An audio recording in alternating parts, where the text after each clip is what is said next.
pakai obat-obat NSAID yang Anda sudah dapatkan dari Dokter Santi. Ini suara saya dengar enggak? Terdengar, Prof. Ya, Terdengar, Prof. kalau terdengar ya kita teruskan ya.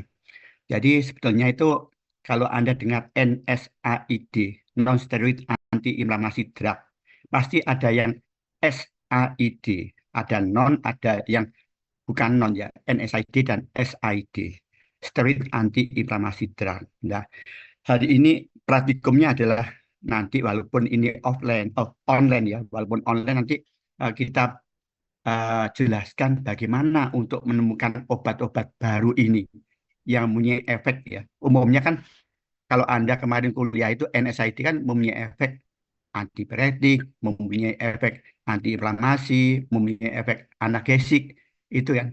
Tapi kalau antipiretik itu mudah ya. Nanti bagaimana untuk membuat panas itu ada cara-caranya, yaitu pakai vaksin, kalau tipe atau yang lainnya. Tapi itu nggak kita bahas. Yang kita bahas ini adalah yang pakai alat-alat ya. Tapi alatnya itu sebetulnya sederhana, tapi kita nggak punya gitu. Kalau FK punya, ya di FK punya, karena nanti NSAID ya, non-steroid anti-inflamasi drug ya, jadi anti-inflamasi drug itu eh, untuk analgesia. Kalau yang NSAID umumnya kerjanya itu perifer, ya. Jadi nanti umumnya penelitiannya itu ya seperti di buku petunjuk praktikum Anda, ya. Anda kan dapat buku petunjuk praktikum nih. Jadi praktikum obat-obat golongan non-steroid anti-inflamasi drug. Itu umumnya kerjanya perifer. Ada kaitan dengan prostaglandin ya. Jadi kalau kemarin itu Anda dikasih kuliah sama Dr. Santi, itu mungkin dikaitkan dengan enzim COX ya, siklooksigenase. Ya, ada COX itu ada COX 1, COX 2, ada obat-obat kerjanya lebih kuat ke COX 1-nya, tapi juga bisa ke COX 2. Ada obat-obat yang kerjanya hanya pada COX 2 saja. Ya. Saya ingatkan ya, bahwa obat-obat ini mungkin untuk mengingat kembali ya. Halo, mengingat kembali. Ini kok, jangan jangan rame kuliah ini ya. Ada yang bocor ini, dimatikan aja itu yang ngomong ya. Jadi, Adek gua dia bilang dia ada eh, kuliah tapi dia nggak bisa join soalnya HP dia 1%. iya ini jangan jangan banter-banter masuk. Kalau ngomong jangan banter-banter ini kuliah ya. Kalau banter-banter ya apa nanti ngomongnya saya itu ya. Jadi obat-obat ini paling banyak digunakan ya. Di samping antibiotika paling banyak. Jadi nanti obat-obat yang benar-benar harus ada kuasa itu adalah seperti ini. Obat-obat golongan NSAID, SID, obat-obat antibiotika, vitamin itu umumnya dipakai ya, paling banyak dipakai. Yang lainnya iya dipakai ya obat batuk, obat ya macam-macam ya obat diuretika, obat jantung, obat. Jadi yang lain dipakai. Tapi ini umumnya karena yang sakit-sakit ringan. Gimana kalau ada panas itu, panas tinggi? Oh, dikasih antipiretik. Gimana kalau ada nyeri? Nyeri, oh dikasih analgesik. Gimana kalau ada radang? Kalau ada radang maka dikasih antiinflamasi. Karena ini adalah terapinya itu adalah terapi simptomatis, ya, bukan kasuatif. Jadi penggunaan SID itu ada terapinya sifatnya simptomatis. Jadi menghilangkan gejalanya. Jadi kayak panas, nyeri itu gejala, ya. Radang itu juga salah satu gejala. Walaupun nanti radang itu juga mempunyai tanda-tanda. Nanti mungkin pada waktu praktikum. Jadi sini nanti ada model-model untuk melihat ya. Tapi sebelumnya kita jelaskan dulu, ya. Jadi itu nanti eh, yang NSAID, SID, lah hati-hati. Kalau SID, NSAID bedanya itu pada cara kerjanya. Jadi kalau SID itu lebih di atas kerjanya itu. Di atasnya eh, asam arakidonat. Jadi Anda tahu kalau ada trauma pada eh, apa namanya pada organ ya, maka akan lepas fosfolipid ya. Fosfolipid nanti akan menjadi asam arakidonat. Ini yang dihambat. Jadi pembentukan asam arakidonat ini yang dihambat oleh obat-obat SID, steroid antiinflamasi drug. Itu menghambat. Kerjanya di situ. Apa yang dihambat? Menghambatnya adalah pada enzim fosfolipase A2. Apa contoh obatnya? Contohnya banyak yang digunakan. Ada betamethasone, ada dexamethasone, ada prednisolon, ada methylprednisolon, ya, ada hidrokortison, banyak sekali. Tapi hati-hati, ini bahaya, ya. Jadi SID itu lebih ke arah antiinflamasinya yang kuat itu, ya. Jadi antipiretik lemah, nggak punya, ya. Jadi analgesik ada lemah juga, tapi yang kuat itu antiinflamasinya, anti radangnya itu yang kuat. Tapi hati-hati menggunakan obat ini, banyak efek sampingnya. Misalnya salah satunya adalah osteoporosis. Itu salah satunya. Tapi ada lagi yang lebih berbahaya lagi, yaitu dia sifatnya adalah diabetogenik, bisa meningkatkan kadar gula darah. Ya, ada lagi yang lebih berbahaya lagi, yaitu sifatnya adalah imunosupresan. Hati-hati menggunakan obat ini karena dia bisa menekan sistem imun, ya, sehingga hewan atau manusia itu mudah terinfeksi oleh mikroba. Ini salah satu efek yang ditimbulkan, yang jeleknya itu menggunakan SID, ya, steroid anti-inflamasi drug. Itu seperti itu. Tapi banyak digunakan. Memang dia anti-inflamasinya itu kuat, ya. Dia mengamannya di atas. Sehingga kalau Anda di atas itu asam argidonat itu akan dirubah menjadi ada dua enzim, yaitu lipoksigenase dan siklooksigenase. Ini dua-duanya dihambat. Tapi dia arahnya ke lipoknya itu. Lipoksigenase ini nanti akan berubah menjadi leukotrin, ya. Jadi akan terbentuk leukotrin. Kalau ini nanti asam asam aragidonat akan berubah menjadi prostaglandin yang paling banyak. Ya bisa prostaglandin, bisa prostasiklin, bisa tromboksan. Ini karena koksnya ya. Kalau ini apa namanya asam aragidonat ini sama siklooksinase ini akan dirubah menjadi tadi prostaglandin, terus tromboksan, prostasiklin. Tapi nanti kalau di atas ini dia dihambat oleh steroid, ini dua-duanya dihambat. Dia menghambat ke karena asam argininnya dihambat pembentukannya sehingga nggak jalan. Lipoksigenase juga nggak berfungsi, siklooksinase nggak berfungsi, tapi arahnya ke lipoknya itu. Karena itu uh, golongan kortikosteroid ini di samping dia bisa digunakan sebagai antiinflamasi, tapi dia juga sebagai alergi juga karena dia menghambat pembentukan leukotrin ini, ya, pembentukan leukotrin ini. Mungkin Anda tidak dikasih kuliah mengenai SID, ya, tapi SID itu penting sebetulnya, penting. Anda hanya dikasih NSAID. Memang belajar ini, belajar obat-obat analgesik, antiinflamasi, antipiretik, ini memang agak luas sebetulnya. Seperti analgesik. Analgesik itu ada kerjanya yang perifer, yaitu NSAID. NSAID itu kerjanya perifer, ya. Jadi dia menghambat prostaglandin. Tapi ada yang kerjanya di sentral, ya. Jadi ini lebih kuat kerjanya di sentral itu. Jadi kayak kalau ada tumor itu ya nggak bisa kasih NSAID. Jadi harus obat-obat yang kerjanya di sentral, ya, di pusat, yaitu contohnya adalah morfin, betidin, yang paling agak-agak di bawahnya itu konidin, apa kodein, ya, kok konidin, kodein. Itu kodein ini juga kerjanya sentral. Dia punya efek analgesik, ya, kerjanya di sentral. Ini analgesik, ya, analgesik. Ini, kerjanya bisa di perifer, kan nyeri ya. Terus ini misalnya trauma, trauma fraktur, fraktur tulang. Itu nggak bisa dikasih konstan, diklofenak, kasih apa namanya ibuprofen, itu nggak bisa, nggak mempan, ya. Fraktura ya mau nggak mau ya yang narkotik analgesik karena nanti ada narkotik analgesik, non narkotik analgesik. Kalau yang non narkotik analgesik ini NSAID, yang narkotik analgesik ya nanti kerjanya di opioid reseptor, nanti akan lepas endorfin. Kalau ini yang non narkotik itu arahnya ke prostaglandin, kalau yang narkotik ini arahnya ke endorfin, dan dia bisa memutus, ya, transmisi nyeri ini yang ke pusat diputus, ya, sehingga nyeri itu hilang, ya. Itu mungkin untuk prolognya. Sebelum kita praktikum memang belajar farmako itu luas. Ini nanti harus Anda dalami ya.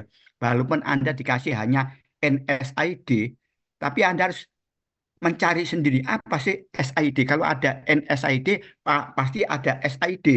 Karena SID itu nanti juga banyak sekali penggunaannya.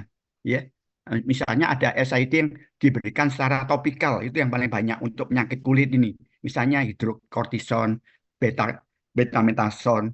Nanti ada yang diberikan secara oral, misalnya prednisolon, ya. Terus nanti ada dexamethasone. Ada yang berikan inhalasi, misalnya fluticasone, ya. Itu banyak penggunaannya juga banyak itu SID itu. Karena itu nanti Anda harus belajar sendiri.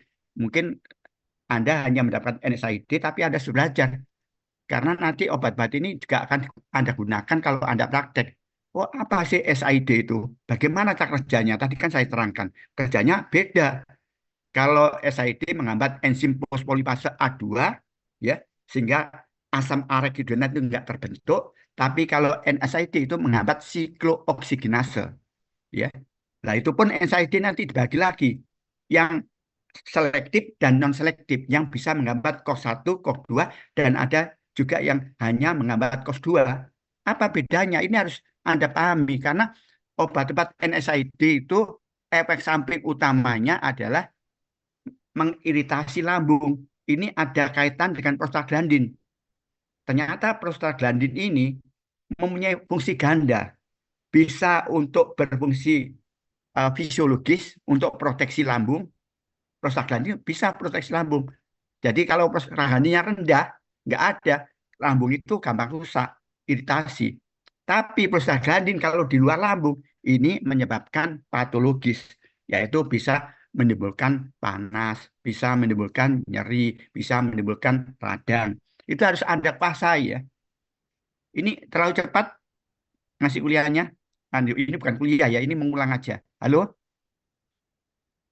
Halo, kamu bisa nangkap enggak ini? Sebelum kita ulas ke apa namanya praktikumnya, teknik-teknik untuk menemukan obat-obat NSAID ya yang kerjanya di sentral ya. Nanti ada obat-obat yang uh, narkotik analgesik. Gimana sih untuk uh, meneliti obat-obat yang analgesik yang kerjanya di sentral itu pakai alatnya apa? Kalau nanti obat-obat analgesik yang kerjanya di perifer pakai alatnya apa? Nanti kita beritahu. Saya ada video-video nanti ya. Dan juga nanti eh, kalau kita ingin menemukan obat-obat anti radang, anti inflamasi, ya anti inflamasi, itu apa namanya alatnya? Karena NSAID itu ya ada yang punya tiga apa namanya efek khasiat, ada yang punya efek analgesik, ada dia punya analgesik, misalnya aspirin, aspirin punya efek analgesik, antipiretik, antiinflamasi. Tapi antipiretik itu jarang. Yang paling bagus antipiretik itu hanya parastamol. Itu yang paling bagus itu. Parastamol itu bagus, ya. Ibuprofen itu iya, tapi agak nggak bagus. Antipiretik hanya satu-satunya yang paling bagus itu adalah parastamol atau acetaminophen. Tapi yang lainnya itu mempunyai rata-rata mempunyai efek antiinflamasi dan analgesik. Ya, misalnya kalau Anda sakit gigi, minum Postan. Itu Postan itu golongan asam mefenamat, asam mefenamat. Ya Postan itu golongan dia nggak punya efek antipiretik, nggak punya. Jadi kalau Anda ada anjing panas Anda kasih Postan ya nggak bisa. Tapi kalau ada anjing nyeri, ada rasa sakitnya, ada inflamasinya, kasih Postan nggak apa-apa. Ada lagi lebih mahal lagi, yaitu diklofenak. Ya, diklofenak itu golongan uh, asam astat ya. Itu misalnya diklofenak itu kataflam. Kalau Anda sakit gigi sama dokter kasih kataflam. Itu lebih kuat lagi. Memang kataflam ini paling kuat ya, kataflam itu. Di samping kataflam itu isinya adalah diklofenak. Kataflam itu adalah nama pabrik dari obat. Nama generiknya adalah diklofenak ya, diklofenak ya. Ada lagi yang ketoralak. Ketoralak itu sama dengan diklofenak. Itu sama. Ini umumnya banyak digunakan kalau nanti Anda setelah mengoperasi hewan, ya, post operatif itu umumnya obat-obat itu yang digunakan untuk analgesiknya, nyerinya, karena ini anti nyerinya tuh kuat, ya, anti nyerinya tuh kuat. Maka yang digunakan adalah ini, diklofenak ini atau ketoralak ini, ya, itu, itu yang digunakan, ya, yang paling banyak digunakan. Tapi nanti ada lagi yang inflamasi itu yang terkait dengan tulang, artritis, osteoartritis, ya, itu lain lagi. Jadi Anda harus bisa memilih obat yang tepat. Nanti kalau ada artritis, osteoartritis, Anda kasih konstan, ya itu mungkin Anda kurang mengerti farmakologi. Apa yang tepat? Ya, kasih aja piroxicam, itu paling bagus piroxicam itu untuk yang terkait dengan radang sendi atau yang lainnya itu. Jadi nanti Anda harus bisa memilih. Jadi kalau ada kasus, ini kira-kira obat apa yang Anda pilih yang paling benar itu, ya. Ya. Jadi kalau nyerinya ringan, apa sih nyeri ringan tuh? Oh, nyerinya berat itu apa sih? Kalau nyeri berat itu, ya. Jadi nanti ada juga yang dikombinasi, misalnya paracetamol dikombinasi dengan ibuprofen, ya. Jadi kalau Anda pernah minum Reumasil, Reumasil itu kombinasi antara paracetamol dengan ibuprofen, ya. Itu paracetamol itu untuk panasnya, untuk jadi ya, paracetamol itu juga panas, iya, analgesik iya, tapi antiinflamasinya lemah. Nah ini antiinflamasinya lemah, ya. Tapi kalau ibuprofen ini antiperektinya lemah, ya. Ibuprofen antiperektinya lemah, tapi analgesiknya kuat, ya, dan juga antiinflamasinya kuat. Nah kalau digabung ngepas gitu loh, ya. Jadi harus tahu nanti, ya. Jadi harus tahu memilih obat. Kira-kira kalau ada tumor pada anjing, kira obat apa yang paling bagus digunakan, ya, karena tumor, ya, kanker itu nyeri sekali. Nanti kalau ada trauma atau fraktur tulang, ya, fraktur femur pada anjing, obat apa yang Anda pilih? Itu harus bisa Anda memilih, ya, karena itu nyeri itu ada ringan, sedang, kuat, ya, ya, nyeri itu ada kuat. Lah kuat itu yang paling kuat itu apa? Ya yang paling kuat itu kerjanya ya yang di sentral, yaitu yang tergolong narkotik analgesik. Kalau NSAID itu non narkotik analgesik. Ya, ini untuk prolog, ya, untuk mungkin untuk menambah wawasan Anda. Ada yang tanya? Silakan. Ya, ada yang tanya? Prof, saya mau Ya, tanya. ayo tanya. Kan aspirin itu efeknya bisa analgesik, Mm-mm. antipyretik, Mm-mm. sama Mm-mm. antiinflamasi. Nah, Mm-mm. kalau semisal dia itu ada radang terus demam, bisa Ya, nggak kayak langsung dikasih aspirin aja, terus ya. Mm. nggak Mm. campuran antara paracetamol sama apa Mm. tadi, ibuprofen? Ya, ya, Terima ya bisa, kasih. ya bisa, bisa. Nanti, tapi lihat kasusnya, ya, lihat kasusnya. Karena aspirin itu walaupun punya tiga, ini sebenarnya aspirin itu yang pertama kali ditemukan, ya, pertama kali ditemukan. Ini prototipe. Jadi kalau Anda nanti menemukan obat analgesik, antipiretik, anti radang, ini pembandingnya adalah aspirin, pembanding aspirin, ya. Tapi ini lemah kerjanya itu. Dia punya tiga efek tapi lemah. Bisa menurunkan panas, iya, tapi lemah, tidak sekuat paracetamol. Bisa untuk nyeri, anti nyeri, ya, tapi tidak sekuat misalnya diklofenak atau yang lainnya, ya, Postan misalnya. Atau yang lainnya, yang paracetamol. Paracetamol itu efek analgesisnya juga kuat juga, ya. Dia punya efek antiinflamasi, mungkin juga tidak sekuat, ya, diklofenak, asam amat atau yang lainnya. Ya bisa, nggak apa-apa. Tapi kalau kasusnya itu tidak begitu berat, ya nggak apa-apa, karena dia bagusnya itu punya tiga efek. Jarang obat-obat NSAID itu yang mempunyai tiga efek ini. Rata-rata dua efek, rata-rata umumnya itu dua efek, ya, dua efek. Itu ya nggak masalah itu. Jadi tergantung nanti kasusnya apa, dilihat kondisinya juga, kondisi hewannya juga. Karena aspirin itu juga punya efek samping, yaitu tadi, yaitu dia menyebabkan iritasi pada lambung, ya, terutama hewan yang lambungnya tunggal, monogastrik. misalnya anjing, kucing, itu kan monogastrik ya. Ya. Jadi di situ nanti bisa mengiritasi lambung. Ya ini harus tahu. Ya, kalau nanti Anda lihat kondisi hewannya loh, ini ada gangguan pada lambungnya, ya ada mahnya atau ada ulkus peptikumnya, ya jangan kasih aspirin, dicari obat yang paling aman apa, ya. Oh, yang paling aman nanti yang eh, golongannya yaitu tadi karena COX-1 ini kerjanya tempatnya ada di lambung. COX-2 tempatnya adalah di luar lambung. Ini yang mengganggu yang terkait dengan radang atau yang lainnya. Nyerinya, radangnya. Ini yang COX-2 ini. Ini aman. Karena itu Anda pilih. Oh, kalau ini ada ulcus pepticum, saya milih yang kerjanya hanya pada COX-2. Yang selektif COX-2 inhibitor. Apa contohnya? Siapa yang tahu? Apa contohnya? Banyak itu obat-obat yang hanya menghambat COX-2 sehingga asam arigidonat ini kan dirubah oleh COX-2 menjadi prostaglandin, menjadi tromboksan, menjadi prostacyclin. Ini dihambat sehingga nggak terbentuk prostaglandin apa? Yaitu siapa yang tahu? Yaitu banyak ya, rovekosib, silikosib, nimesulid itu loh ya. Jadi harus tahu. Jadi jangan sampai nggak tahu karena itu farmakologi obat itu penting. Ini adalah senjata Anda. Kalau salah menggunakan senjata ini bisa mati nanti hewannya itu, ya. Karena Anda nggak tahu farmakologi, ya. Ini benar-benar harus Anda kuasai. Kalau nanti Anda ingin berhasil, ya. Jadi mungkin di praktek itu ingin berhasil, ini kuasai. Penyakit iya, tapi obatnya iya. Tahu penyakit nggak tahu obatnya ya percuma.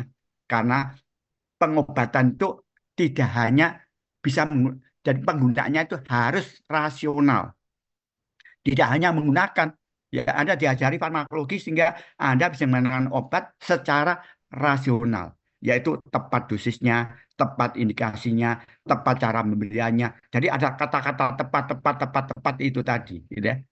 Jadi ada banyak yang tepat itu mungkin Permeles itu sudah memberikan kuliah ya untuk itu. Gimana untuk menggunakan obat secara tepat dan benar itu. Itu penting.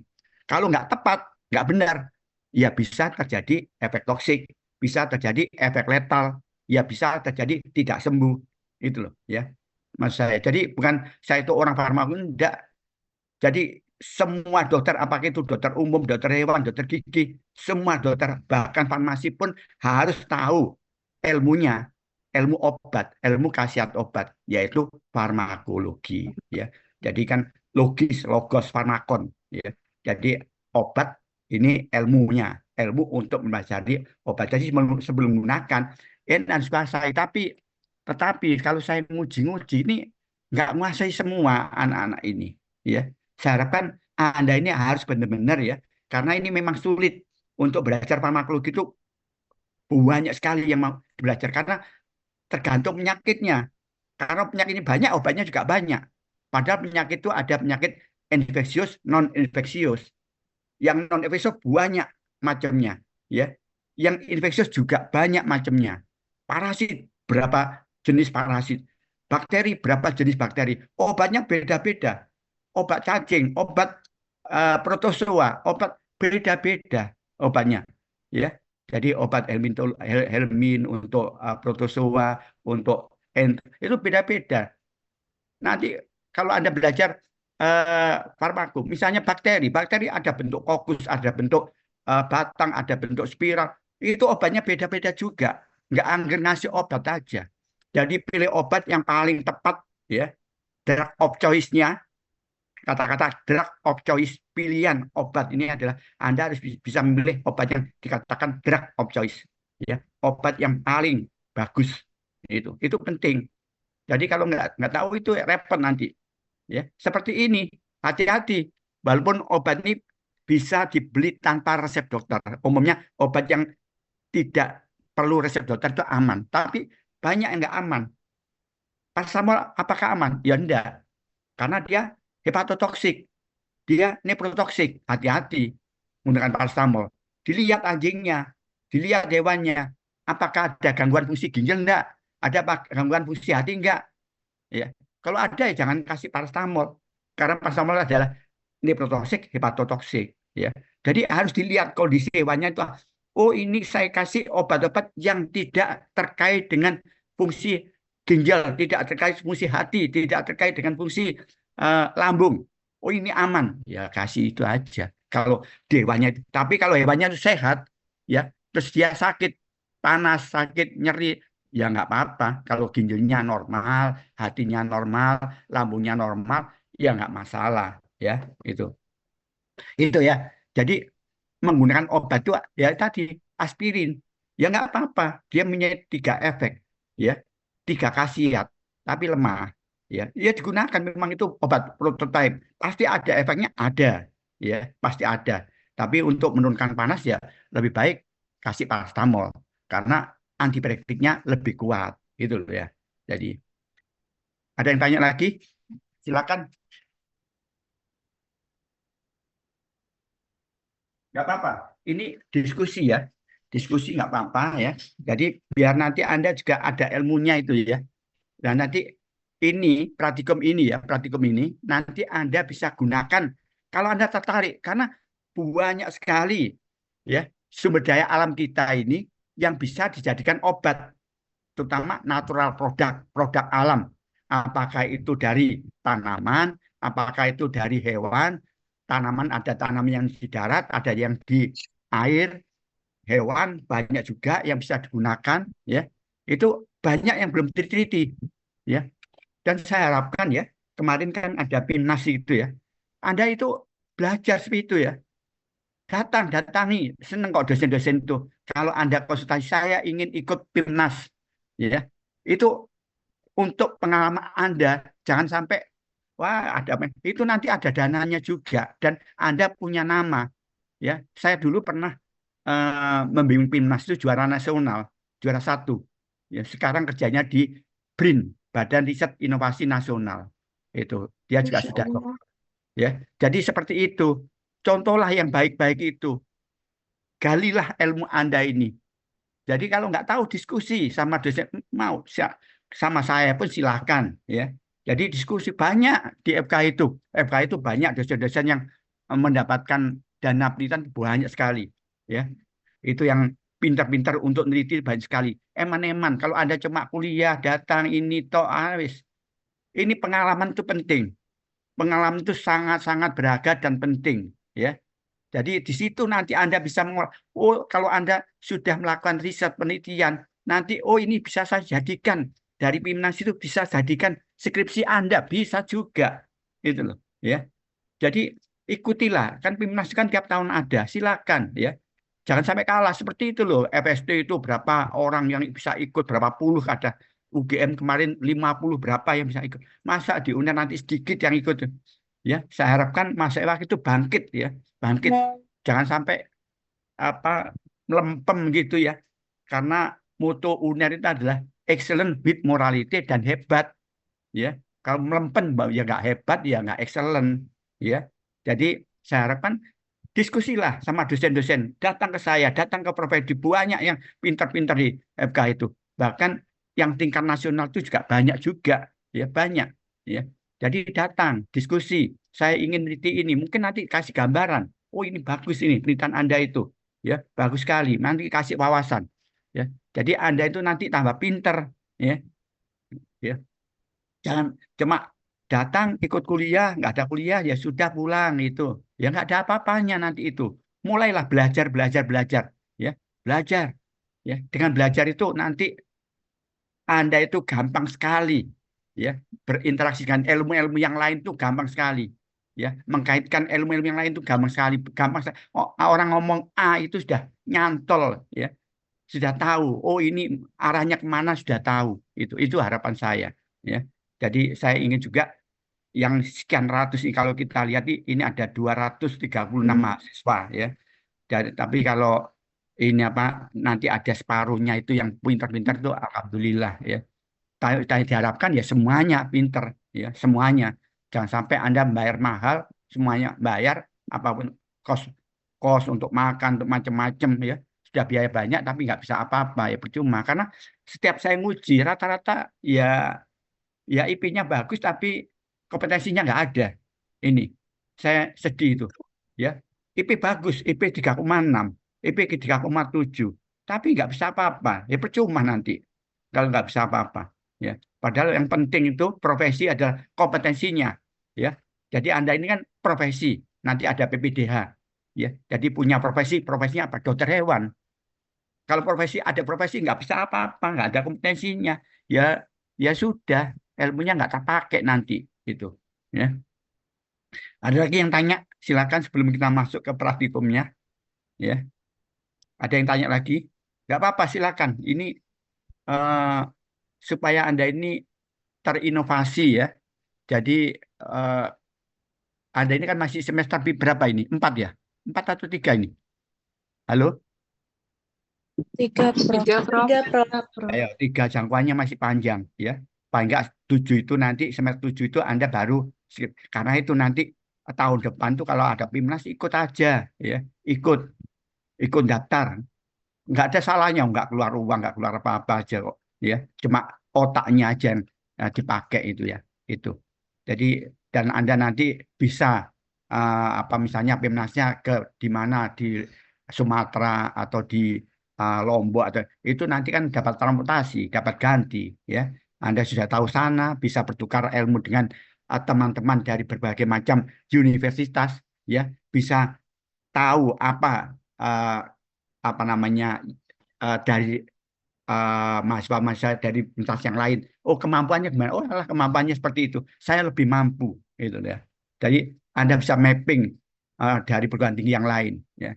Jadi saya harapkan ya, jangan terus hanya melulu kuliah aja ya, melulu kuliah aja jangan.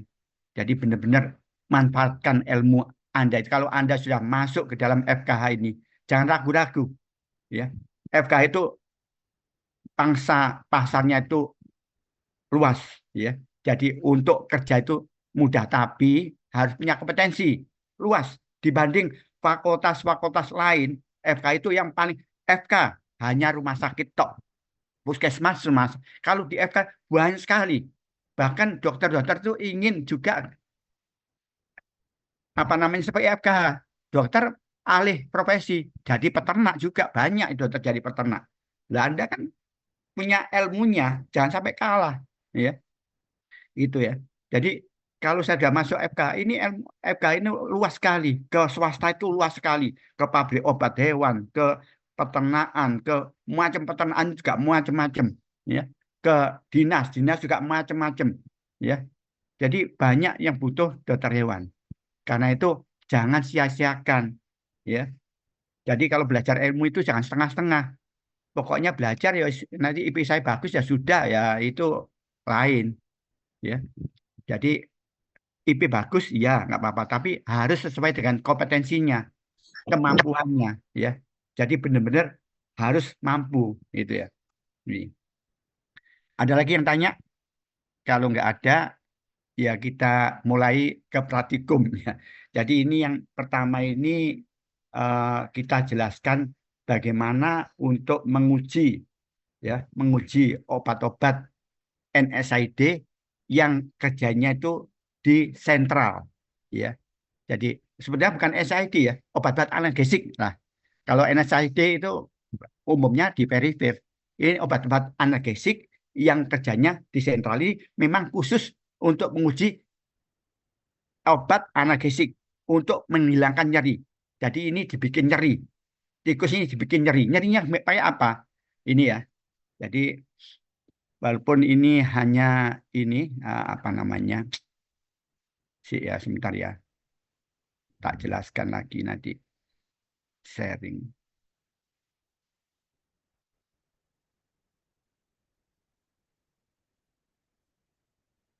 Waduh, ketutup ini.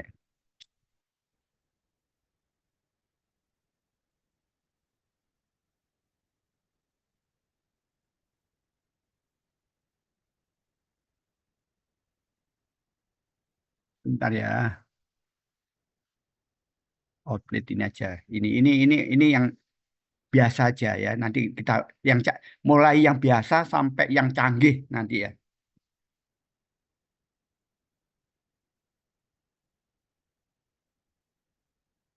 Ini sudah kelihatan enggak? Belum? Halo?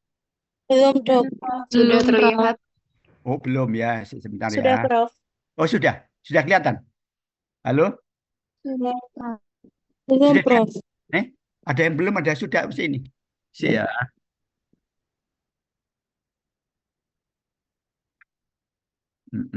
Iya belum mungkin. Ini kelihatan ya sudah ya. Iya. Sudah Sudah, kelihatan, Prof. Prof. Ya, ini namanya hot plate. Ini untuk menguji obat-obat analgesik yang kerjanya di sentral. Ini modifikasi. Ini bikin sendiri. Jadi kalau di FKH kita nggak punya alat ya bikin sendiri. Jadi nggak digital. Kalau yang baru digital nanti kita lihatkan yang baru, ya, yang baru. Kalau ini bikin sendiri, ya repotnya seperti itulah di FKH itu. Jadi sebenarnya nggak mahal alat ini yang bagus ya, yang bukan seperti ini. Ini Erlenmeyer, ini hot plate-nya bikin sendiri, ya. Jadi ya kalau ya sedih juga karena kita itu di farmakologi obat itu sebetulnya alatnya itu banyak paling banyak, tetapi kita nggak punya apa-apa. Itu repotnya. Ini hot plate ya. Jadi ini lempengan panas. Ini ada lempengan panas, panasnya itu sekitar 55. Memang dibikin nyeri, tapi nyerinya itu rangsangannya itu adalah rangsangan panas, ya, rangsang panas. Gimana nanti kalau dia sakit? Kalau dia sakit, ini nanti tikus ini akan melompat, jumping, ya, jadi melompat. Jadi kalau ini nanti bisa melompat atau dia menjilat ini telapak kakinya, ya, puff liking, ya. Jadi puff liking itu dia akan menjilat terutama telapak kaki yang depan nih akan dijilat, ya, kalau dia kesakitan, ya. Itu nanti yang dihitung, ya, ini. Misalnya nanti ini kepanasan kita lihat, ya, ini. Jadi nanti kalau dia menjilat kita hitung nanti, ya. Kalau ini manual ngitungnya, ya. Nah, ini mungkin karena alatnya nggak begitu bagus ya, sehingga juga responnya nggak bagus. Ini tadi sudah menjilat nggak salah ya, ya. Jadi dia menjilat ya, atau dia akan melompat ya, melompat nih, ya. Jadi ini karena alatnya itu nggak standar, ya hasilnya seperti ini, ya. Ini ya, ini menjilat, ini tadi menjilat telapak kakinya ya. Ini sudah kepanasan, ya, kesakitan. Ini kalau tidak dikasih obat, ini cepat. Refleks itu akan cepat. Refleks menjilat atau melompat itu cepat, ya. Ini. Jadi nanti ada counternya, ada hitungannya. Mungkin kalau ini pakai stopwatch, ya. Jadi begitu menjilat kita stop.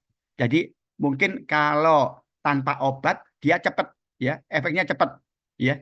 Cepat sekali. Tapi kalau pakai obat mungkin dia lama untuk menjilat kakinya atau dia melompat itu lama, ya. Ini, ya. Kita lihat aja. Ya, jadi dia menjilat atau melompat karena ini sebetulnya kalau ini kan ada gelasnya ya, Erlenmeyer sebetulnya ini penahan panas juga. Ini yang repotnya kalau yang uh, itu langsung ya, langsung ke plate-nya itu yang terbaru. Kalau ini kan modifikasi bikin sendiri loh. Ini kan bolak-balik menjilat telapak kakinya ya, yang depan ini. Atau dia mau mau melompat gitu ya, berdiri itu mungkin sudah stop loh ini ya, menjilat ya. Nah ini menjilat lagi, dia sudah kepanasan. Tapi kalau dikasih obat kodein misalnya, loh ini ya, ini kelihatan nggak menjilat ini ya, ini kesakitan ya, ini loh, kelihatan nggak ini? Halo, Kelihatan, Kelihatan, Prof. Prof. ini menjilat ini sakit, kesakitan ya. Hitungannya nanti dihitung. Oh ini kalau ini 5 menit sudah sakit. Tapi kalau dikasih obat 10 menit sakit, baru sakit. Selisihnya 5 menit. Nah, kalau di rata-rata nanti yang tanpa obat sama obat itu gimana? Apa akar bedanya? Kalau berbeda nyata, maka bahan itu bisa digunakan sebagai efek analgesik. Ya, ini. Jadi ini ya. Jadi mungkin kalau kasih kodein lama, dia nggak akan menjilat-jilat. Tapi kalau tidak dikasih kodein, kepanasan ini bingung nih ya. Ini mau melompat ini, kepanasan ini ya. Ini modifikasi ya sebetulnya. Ini eh, daripada kita nggak ada alat, ya pakai seperti ini ya. Itu repotnya. Nah ini nanti walaupun lah ini ya melompat ya, dia melompat sudah kepanasan ini, melompat ini, kepanasan. Tapi kalau dia dikasih obat dia nggak akan melompat ini, ya seperti ini, ya. Dia kesakitan ini. Itu nanti ada perbedaan antara yang dikasih obat sama tidak, ya. Kalau yang tidak kasih obat, mungkin cepat dia ada refleks menjilat atau melompat. Tapi kalau kasih obat misalnya kodein, dia akan lama. Ya, itu nanti yang dihitung skornya di situ. Ya, jadi skornya situ. Mungkin kalau kita pakai stopwatch, ya, nanti pas dia menjilat atau dia melompat kita stop. Ya, berapa angkanya? Terus nanti kalau kasih bahan kita stop berapa angkanya? Ada bedanya tidak? Ya itu. Itu yang pertama. Tapi kita lihat sekarang yang modern, yang pakai digital. Ya, ini sih sebentar.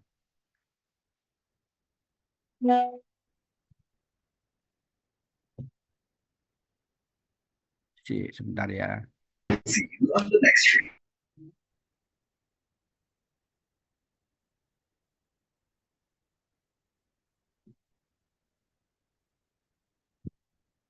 Ini yang modern sebentar. Karena tempatnya itu di mana ya?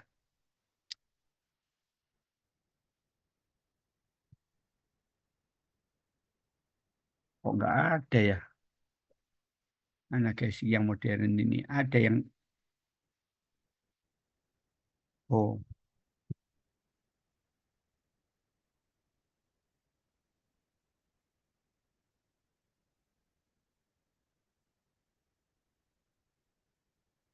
sebentar ya.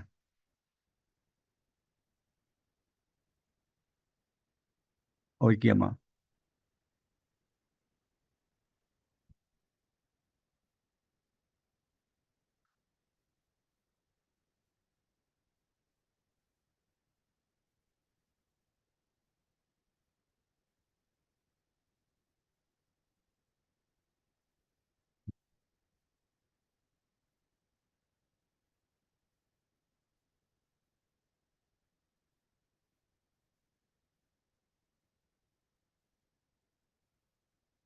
Ini kelihatan? Sudah kelihatan ya?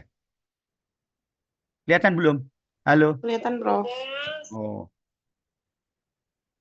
ini kelihatan. Kalau ini modern ya. Ya seperti sama seperti tadi ya. Seperti tadi ini. Oh, sebentar. Oh, idiot. Ya Allah. Bukan yang ini. Itu tadi bukan. Yang ini loh.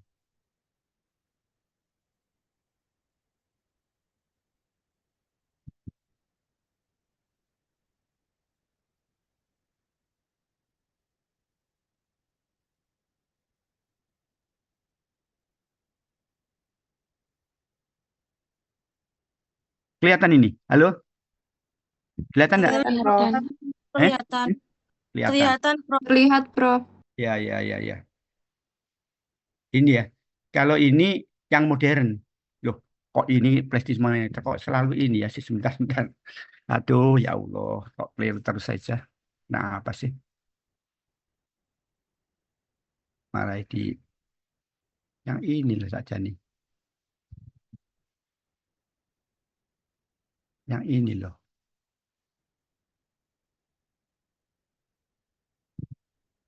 Ini kelihatan enggak? Ini kalau ini kelihatan. Halo? Kelihatan. Kelihatan, Bro. Kelihatan, Bro. Oh iya, ya. Kalau ini saya terangkan. Ini sama aja loh. Kok gini lagi ya? Kenapa ini? Oh ini ya. Ini. Jadi ini sama dengan tadi ya. Tapi ini langsung enggak, ini memang standar. Kalau tadi nggak standar. Ini plate-nya langsung nempel ke sininya. Jadi kalau sakit ini bagus. Ini ada counternya, ada nilainya. Jadi begitu dia menjilat telapak kakinya atau dia mau melompat, ini kita stop. Sehingga angkanya itu ini sebagai data nanti. Angka sebagai data, ya. Kalau tadi kan manual, ya, manual. Jadi ya apa namanya tidak sebagus ini. Datanya mungkin nggak akurat ya.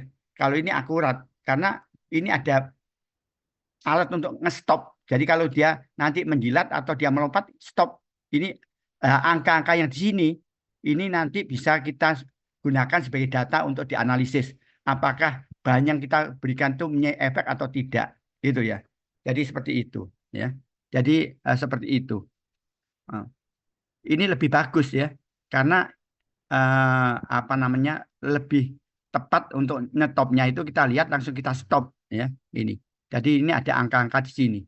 Mungkin kalau tanpa obat mungkin angka di sini hanya berkisar antara 10 atau 20. Tapi kalau ke obat mungkin bisa 50, ya 60 ini.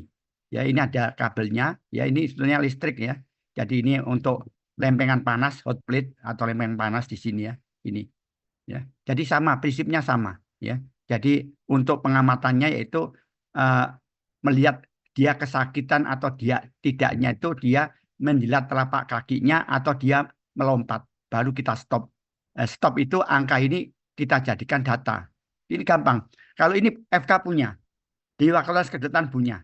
Jadi nanti kalau Anda tertarik mengenai penelitian analgesik, ya, itu di FK itu kan ada anak buah saya ya. Jadi banyak bimbingan saya ya. Di FK UNER kedokteran itu sekarang ada bimbingan saya yang 1-2 orang itu ada bimbingan saya ya. Nanti bisa kita bantu untuk meminjam gitu. Ini ya. Contohnya ini. Kita lagi ada lagi yang sekarang itu ini yang sentral ya. Yang analgesik kerjaan sentral. Sekarang kita lihat analgesik yang kerjanya perifer. Apa saja yang bisa dilakukan untuk menguji obat-obat analgesik yang kerjanya perifer. Ya. Ada yang hanya dengan bahan-bahan kimia. Misalnya kalau di buku petunjuk Anda itu pakai asam astat, acetic acid, menggunakan asam, ini murah ya. Jadi nanti kalau disuntikkan intraperitoneal, dosisnya itu asam astat yang digunakan adalah 0,6%. Dosisnya adalah 10 ml per kilogram berat badan. Hewannya yang paling bagus pakai mencit. Nah, mencit kan murah. Asam astat itu sangat-sangat murah. Kalau nggak usah beli, tak kasih. Ya, kalau mau meneliti, oh saya ingin meneliti efek obat analgesik yang kerjanya perifer. Ya, NSAID yang kerjanya umumnya yang perifer itu NSAID. Oh itu gampang. Ya kasih aja asam astat. Nanti yang dilihat tuh liukannya, gerakan meliuknya, writing refleks meliuknya. Jadi kalau disuntik intraperitoneal asam astat ini kesakitan ya, intraperitoneal di perut sakit sekali ya, pain, abdomen pain, nyerinya ditunjukkan dengan tikus itu membelokkan badannya, writing refleks meliukkan ya. Nanti kita lihat gimana cara meliuknya ya, kita lihat ini.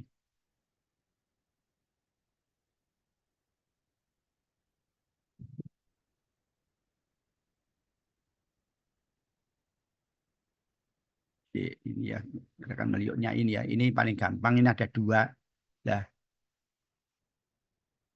Ini sih sebentar ini aja yang bisa. Nah ini ya, nah ini dia meliuk seperti ini, dihitung ini 1 ya, ini sudah dihitung. Jadi nanti kalau tanpa obat hanya kontrol bolak-balik meliuk aja ya, nanti jalan dia akan mulai lagi. Mungkin ini yang pendek, ada lagi yang panjang ya. Sebentar tak carikan yang panjang.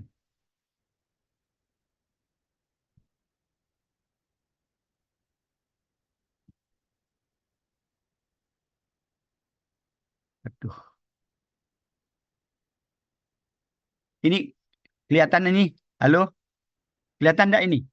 Belum kelihatan, Prof. Oh, belum. Waduh, sebentar. Kok sulit sih kali ya ini.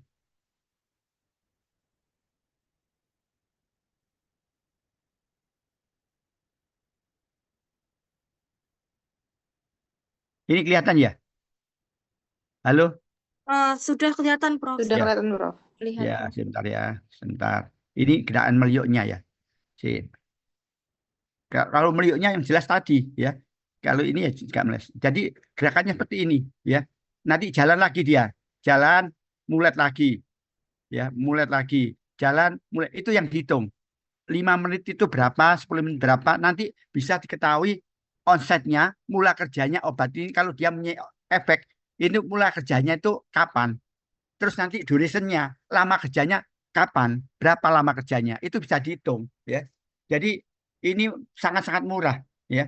Jadi mungkin nggak perlu biaya banyak. Tapi jarang sekali mahasiswa yang tertarik itu ya. Ini cuma melihat menghitung ini loh gerakan liukannya ini, ya. Jadi kapan dia mulai itu kita hitung. Mungkin kalau yang tanpa obat, yang hanya pelarutnya, ini bolak-balik kesakitan, ya. Mungkin 5 menit sudah 10 menit sudah 20, nanti sampai 1 jam mungkin sudah ratusan meliuknya ini. Tapi yang ngasih obat mungkin bisa dihitung. Oh ini nanti 5 menit masih ada, 10 menit sudah nggak ada. Berarti kalau sudah nggak ada itu sudah dihambat. Artinya apa? Obat sudah mulai bekerja, 30 menit masih ada, 50 menit sudah mulai ada lagi seperti ini. Oh masa kerjanya sudah habis. Jadi bisa diketahui oh lama kerjanya hanya sekian menit, 30 menit atau 40 menit gitu ya. Ini. Jadi ini sangat mudah. Jadi yang diamati hanya gerakan liukannya ini, ya. Gerakan liukannya ini yang diamati ini ya. Jadi muletnya ini loh. Sebetulnya muletnya nggak seperti ini. Ini kurang bagus ya. Kalau yang punya saya tadi itu saya bikin sendiri, itu bagus. Jadi dia muletnya itu melekukkan tubuhnya karena kesakitan ya. Seperti ini kurang-kurang nemen ya. Ini bisa juga karena asam astatnya itu terlalu besar. Mungkin dia ngasihnya itu terlalu tinggi sehingga sakitnya sekali sehingga nggak bisa jalan. Tapi kalau ngepas dosis asam statnya yaitu 0,6%, dosisnya 10 ml per kilogram berat badan dan umumnya pakai mencit. Itu gerakannya bagus sekali, diamati kelihatan jelas sekali ya ini. Jadi yang diamati adalah ininya ya, liukannya. Ini hanya pakai asam astat. Asam astat itu cuka itu ya. Tahu nggak cuka? Asam cuka Tahu. itu. Asam Tahu, cuka Prof. ya, asam astat. Itu bahannya itu aja, tapi yang murni ya, yang murni. Kita punya yang murni ya. Jadi kalau ingin penelitian itu gampang ya. Sebetulnya nanti kalau Anda skripsi cari yang mudah. Mudah ditulis, mudah dikerjakan, biayanya itu murah kalau Anda tidak ikut penelitian dosen ya. Tapi kalau ikut penelitian dosen kan nanti sebagian kan dari dosen ya. Karena eh, lagi-lagi banyak sekali mahasiswa itu yang ikut penelitian saya sama Dr. Santi ya, terutama Dr. Santi karena Dr. Santi itu kan ya sama saya kerjanya, tapi dia melalui Dr. Santi, ikut Dr. Santi ya ikut saya juga itu banyak, bisa 10 orang ya, bisa 10 orang ya, paling minimal 5 orang itu setiap kelompok itu. Untuk semester 7 itu dia sudah meneliti ya seperti ini semester 7 yang MBKM itu mungkin ada 8 orang yang ikut penelitian Dr. Santi sama penelitian saya ya itu ya. Ini seperti ini. Ada yang tanya mungkin? Ini salah satu cara untuk mengetahui, untuk menguji obat-obat analgesik yang kerjanya perifer. Kalau yang sentral tadi pakai alat namanya hot plate, ya, hot plate, ya. Jadi ini perifer, ya, kerjanya perifer. Kalau yang sentral tadi pakai hot plate, ya. Kalau perifer itu terkait dengan ini ya, prostaglandin, ya. Umumnya kalau yang sentral itu terkait dengan endorfin, ya. Jadi obat-obat itu kalau dia kerjanya itu punya efek analgesik sentral, itu umumnya bisa meningkatkan, bisa melepaskan endorfin, ya. Endorfin ini yang bisa menghilangkan rasa sakitnya, atau obat-obat itu bisa memutus transmisi nyeri ke susunan saraf pusat ya. Ada yang tanya? Kalau nggak ada yang tanya kita teruskan. Ada lagi caranya itu yaitu pakai tail flick. Tail flick itu ada 2 cara ya, bisa pakai air panas. Jadi namanya tail itu ekornya ini dicelupkan ke air panas sehingga dia akan flick, mengibaskan ya. Jadi dia akan mengibaskan ekornya ini ya. Jadi kalau dikasih obat analgesik, jadi kalau obat itu punya efek analgesik dicelupkan ya diem aja, ekornya dicelupkan dalam air panas ya diem aja. Tapi kalau dikasih obat ya yang punya efek analgesik, tapi kalau tidak dikasih obat dia langsung kesakitan, ekornya dikibaskan. Tetapi ada juga yang tidak dengan air panas, tapi dengan alat ya, tail flick method, yaitu pakai alat penyinar. Jadi ada sinar yang panas yang bisa memanasi ekornya. Ya ini kita lihat ya. Sebetulnya banyak ya cara-caranya. Cara-caranya banyak.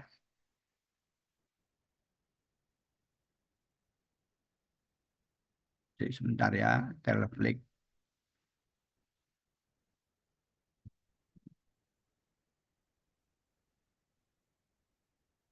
Ini kelihatan enggak ini? Halo? Belum, Prof. Oh, belum. Belum, Prof. Masa sih. Sebentar ya. Kenapa sih ini laptop saya ini kok?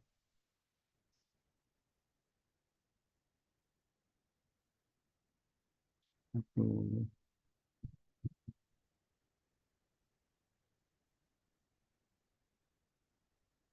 Oh, ini sudah ya? Sudah kelihatan ya? Halo. Udah, Prof. Udah, Udah, Prof. Yes. Nah ini yang sederhana, yang bikin sendiri ya, laki-laki bikin sendiri nggak apa-apa. Ini dengan air panas, ya panasnya sekitar 50 sampai 60 derajat. Ekornya nanti dimasukkan ke air panas ini. Lihat ini ya. Nah ini nanti akan mengibas ekornya itu. Nah ini ya mengibas. Kelihatan nggak mengibasnya itu? Ya, agak Kelihatan, Prof. lagi. Ya ini ya, ini. Kelihatan, Prof. Nah ini ya, ini kesakitan karena dia tidak dikasih obat, jadi kesakitan ya. Karena tapi kalau dikasih obat, mungkin dia diem aja, nggak dikibaskan ya. Lagi-lagi ini manual, jadi nanti ya pakai stetoskop apa stopwatch. Jadi begitu masukkan langsung dicek, oh jedes, oh ini berapa, angkanya berapa, oh angkanya 10. Kasih obat kok lama, baru cetek 30. Oh, datanya yang 30 itu eh, berapa ya? Ini kan ada ulangannya. Penelitian kan ada ulangannya. N-nya berapa? 5. Nanti berapa yang kasih obat itu, yang kasih tidak kasih obat itu angkanya berapa. Kalau ada bedanya, maka ini apa namanya? Bahan itu punya efek analgesik juga ya. Ini kalau ada beda nyata ya, ini. Tapi ada juga yang pakai alat ya. Jadi kita tinggal lihat angkanya aja. Kalau ini kan kita mainnya pakai stopwatch ya. Jadi kadang-kadang human error itu ada ya. Tapi kalau yang ini mungkin bagus nanti ya ini sebetulnya. Bentar ya. Kalau yang ini mana?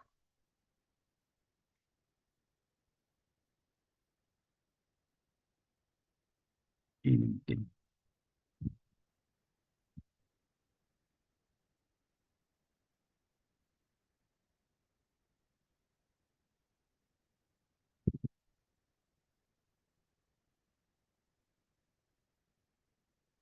Kelihatan ya? Halo. Kelihatan, Prof. Kelihatan, Prof. Kalau ini pakai alat ya. Alat ya itu sama. Tapi kalau tadi pakai air, kalau ini pakai sinar, disinari. Sinarnya panas. Jadi kalau kena ekornya, dia kepanasan sakit, dia akan mengibaskan ekornya. Tail flick, ya. Ekornya akan mengibas tail flick, ya ini. Ini alatnya nanti ya. Sebentar, ini kita lihat alatnya. Ini ya, ini alatnya, ya. Jadi nanti di sini ini ada sinarnya nanti. Ini angka-angkanya, datanya ini. Jadi data itu kita catat nanti.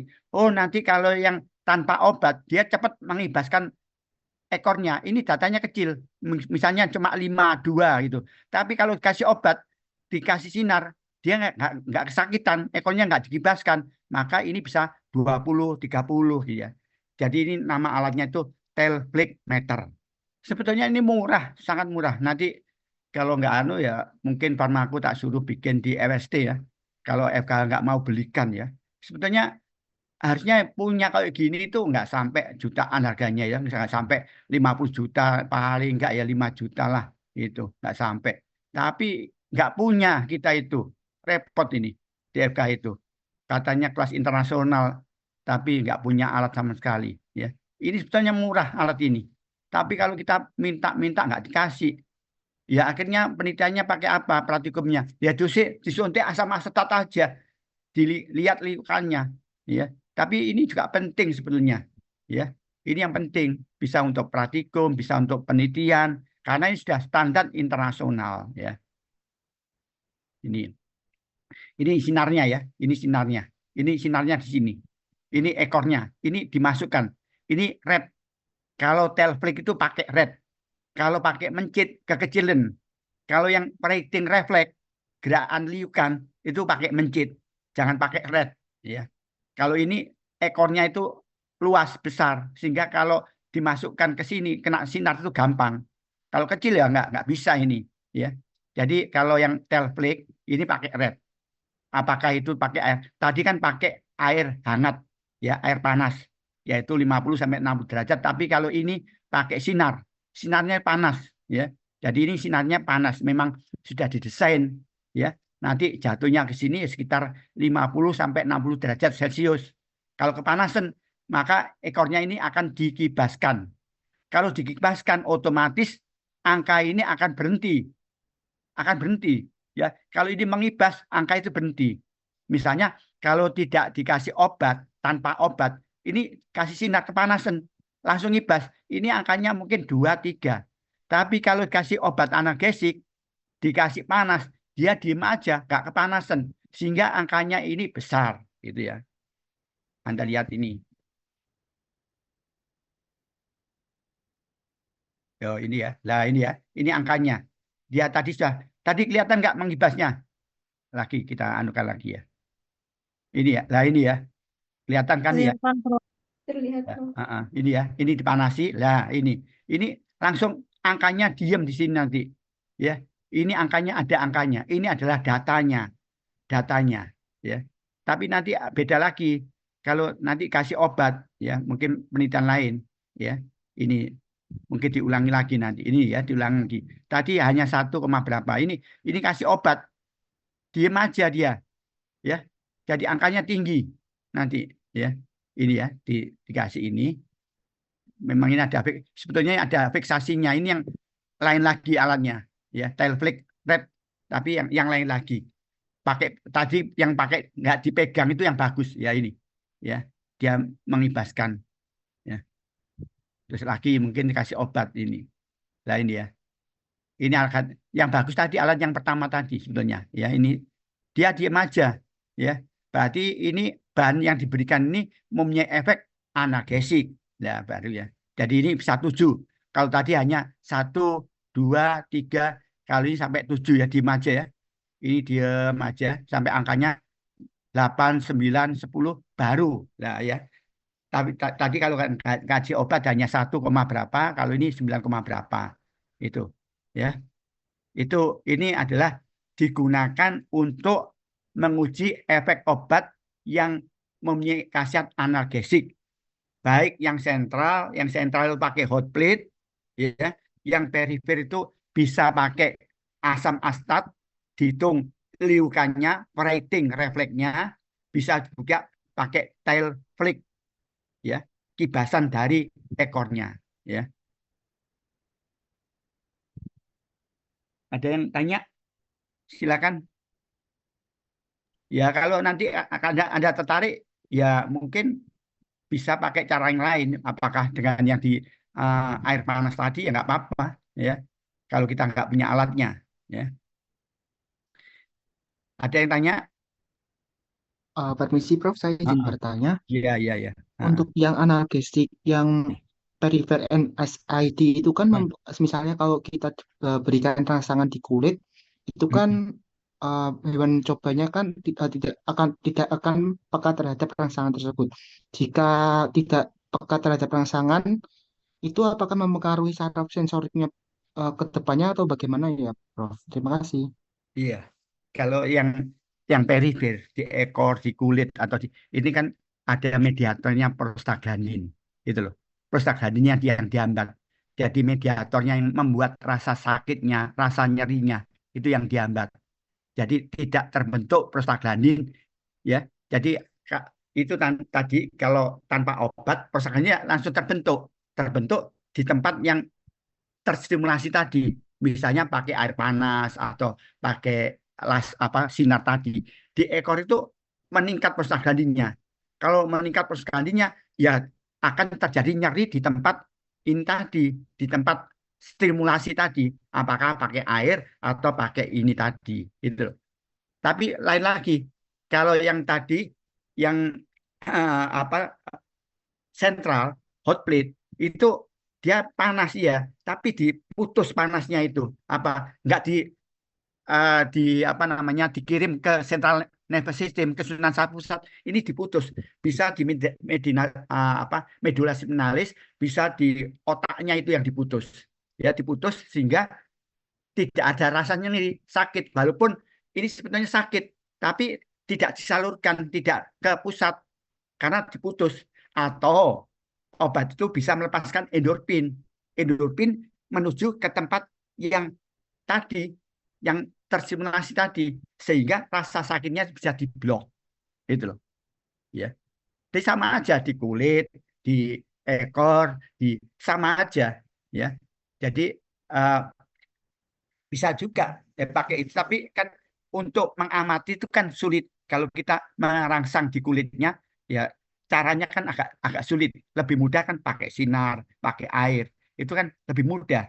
Ya, misalnya kita rangsang dengan panas. Panasnya itu mungkin kita nyonyokkan di kulitnya. Ya bisa juga. Ya, tapi kan untuk menghitung angka-angkanya itu kan sulit. Ya, jadi sangat kesulitan. Ya, jadi kapan nutulnya itu, kapan terjadi panas itu mungkin lebih cepat ya terjadinya itu. Ya, jadi tidak lebih mudah pengamatannya itu yang pakai tadi, apalagi pakai alat yang ada digitalnya tadi itu lebih akurat lagi, ya. Atau pakai ekor aja lebih mudah, karena pengamatan mudah, ekor dimasukkan, nanti kesakitan dikibaskan. Tapi kalau di kulit kesakitan, ya mungkin nggak tampak sakitnya itu loh. Ya, ngerti nggak? Halo? Paham, Prof. Terima kasih banyak, Prof. Ya. Terus ini nanti yang terakhir, ya. Ini yang terakhir ini adalah untuk menguji anti-inflamasi, ya, anti radangnya. Nah ini alatnya namanya plethysmometer. Nah, kita nggak punya juga, ya. FK punya. Jadi nanti kalau Anda ingin uji obat, sebetulnya banyak bahan-bahan ya di Indonesia itu yang bisa punya efek analgesik, punya efek anti radang, punya efek antipiretik, banyak sekali, ya. Tapi rata-rata penelitiannya ya itu aja, ya. Apakah karena sudah ada yang teliti gampang nyontohnya atau ya apa, saya nggak tahu, ya. Sebetulnya penelitian farmakologi setiap praktikum Anda itu bisa melakukan praktikum. Jadi metode itu bisa Anda gunakan, bisa Anda adopt, Anda gunakan untuk riset. Seperti ini Anda gunakan bisa. Ini standar, ya, sudah standar internasional, ya. Apalagi pakai alat ini sudah diakui, ya. Kalau ini FKH nggak punya juga plethysmometer. Pokoknya ngomong tok gitu loh, saya ngomong tok, nggak punya apa-apa, ya. Bisa ngomong tok. Ini plethysmometer juga nggak mahal, murah. Tapi kita nggak punya, di FK punya, ya. Padahal ada yang model lama, ada yang model baru. Nanti yang model baru itu pakai digital, ya. Yang model lama itu masih ini manual, pakai seperti jarum, ya. Angkanya dilihat pada jarum. Yang praktikum ini karena ini videonya itu lama, ya. Walaupun lama nanti Anda bisa melihat, sehingga tulisan-tulisan itu nggak begitu jelas. Tapi hewannya jelas, cara nyuntiknya jelas. Karena untuk praktikum atau untuk penelitian uji khasiat anti-inflamasi, kalau obat itu diduga mempunyai efek anti radang, anti-inflamasi, ini alatnya satu-satunya adalah pakai plethysmometer. Dan untuk membuat radangnya umumnya di telapak kaki, bisa red, ya, bukan mencit, ya. Umumnya kalau mencit kecil kakinya, jadi pakai red atau pakai marmut, bukan kelinci, ya, terlalu besar. Kalau red, marmut itu bisa digunakan, yaitu disuntik yang namanya karagenin. Ini adalah untuk menginduksi radang, untuk membuat radang. Jadi membuat radang itu banyak namanya karagenin 1%. Kalau 1% kita ambil 0,5 ml, kita suntikkan pada telapak kakinya. Secara telapak kaki itu secara intradermal, ya. Jadi nanti udemnya, paf itu telapak kaki. Jadi ada udema pada telapak kaki ini yang diukur dengan alat yang namanya plethysmometer. Karena itu bisa dikatakan paf udema test, udim tes, yaitu dengan alat plethysmometer. Jadi kita mengukur udimnya yang terjadi pada telapak kaki. Yaitu udim tadi dibuat dengan memberikan bahan, yaitu karagenin 1% sebanyak 0,5 ml disuntikkan secara intraplantar. Kalau intradermal salah tadi, intraplantar ya, di telapak kaki. Nanti ada cara nyuntiknya, ada ya. Jadi kita sambil melihat, sambil kita terangkan ya.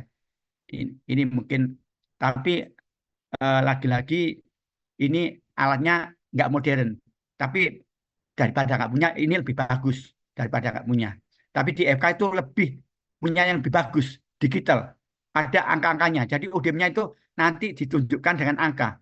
Oh kalau udimnya besar, angkanya besar. Kalau nggak ada udim, kalau obatnya itu menghambat anti radang, nanti angkanya kecil, itu ya.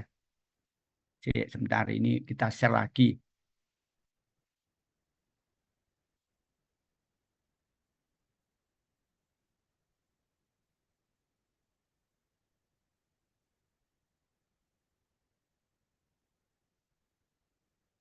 Sebentar ya, tak carikan ini. Mana yang tak carikan yang, loh ini kok nggak ada ya anti radang ini. Ya,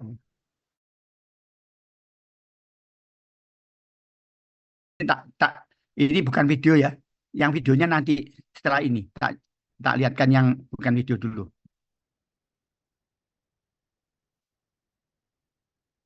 Yang ini dulu.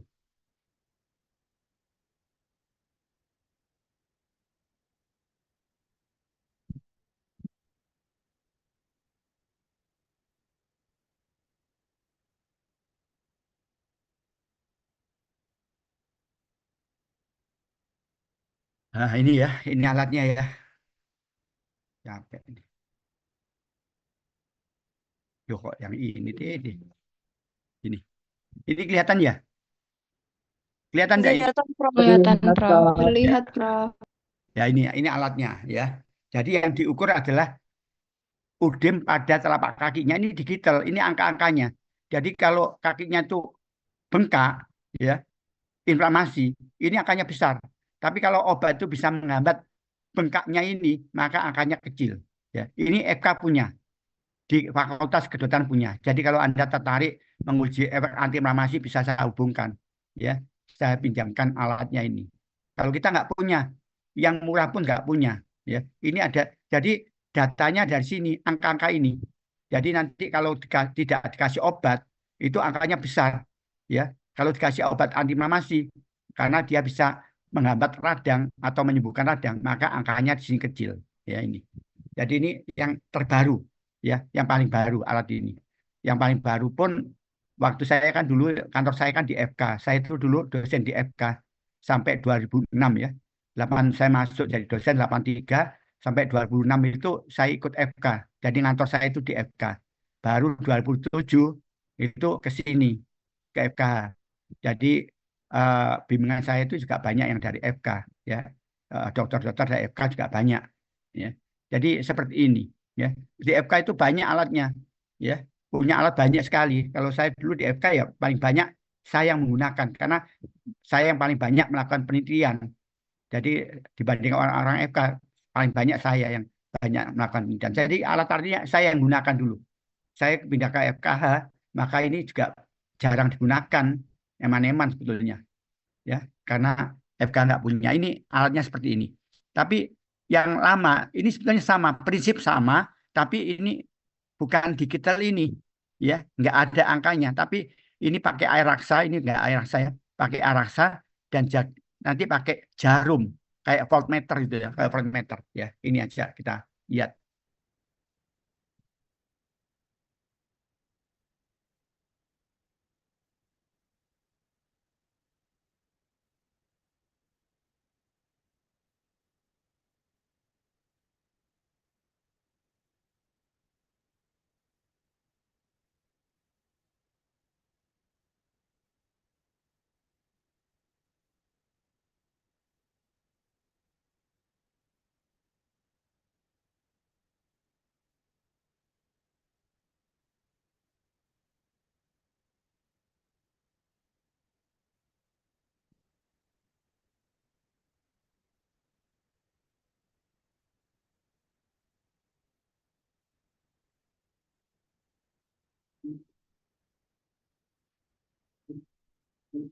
Ini kan enggak? Kelihatan? Kelihatan enggak? Kelihatan, Prof. Prof. Kelihatan, Prof. Eh? Kelihatan, Prof. Kelihatan ya. Jadi ini nanti sambil dia nerangkan ya saya terangkan ya. Ya biar ngerti ya. Jadi ini testing for anti-inflammatory activity. Jadi untuk menguji obat-obat yang mempunyai khasiat antiinflamasi, mempunyai aktivitas antiinflamasi ya. Ini alat namanya plethysmometer ya ini. Dia mungkin masih ngomong-ngomong ini ya. Ngomong tentang alatnya ya. Ya dan gejala-gejala yang terjadi. Mungkin suaranya juga nggak jelas ya. Kalau jelas mungkin Anda bisa dengarkan. The reactions to physical injury, almost all forms of allergic disease, and a number of toxic injuries. Nggak begitu jelas suaranya ya. Involve substantial components of inflammation. They Kita- are therefore able to modify to supplement those of immunity, or to the healing of damaged tissues. This involves rapid processes carried out. The features of these functions are as follows. Ya ini. Inflammatory Ini ya. Jadi proses inflamasi ya. Jadi ada prosesnya ya. Terjadinya inflamasi itu bagaimana ya. Jadi ini terjadi inflamasi. Yang pertama ini ya ada firstly, vasodilatasi ya. Jadi ada rangsangan ya. Rangsangan sensoris. Rangsangan apa itu? Rangsangan itu bisa panas, bisa kimis, kimia, bisa macam-macam ya. Ke sini vasodilatasi ya. Jadi ada nanti kan ada tanda-tanda inflamasi ya. Mungkin Anda sudah dapatkan ada rubor, ada apalagi rubor, ada tumor, ada kalor, ada dolor, ada fungsi Lysa. Rubor. Rubor itu apa? Siapa yang tahu rubor? Pernah dengar nggak ini? Halo? Pernah dengar nggak rubor, kalor, dolor, tumor, fungsi Lysa? Pernah dengar nggak? Itu tanda-tanda keradangan. Rubor, warna kemerahan, redness.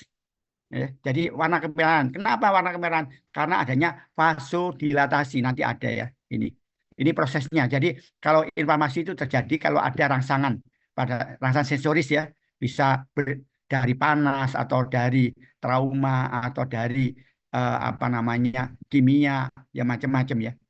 Nanti kalau kena ini ada rangsangan ini maka pembuluh darah itu akan mengalami vasodilatasi ya.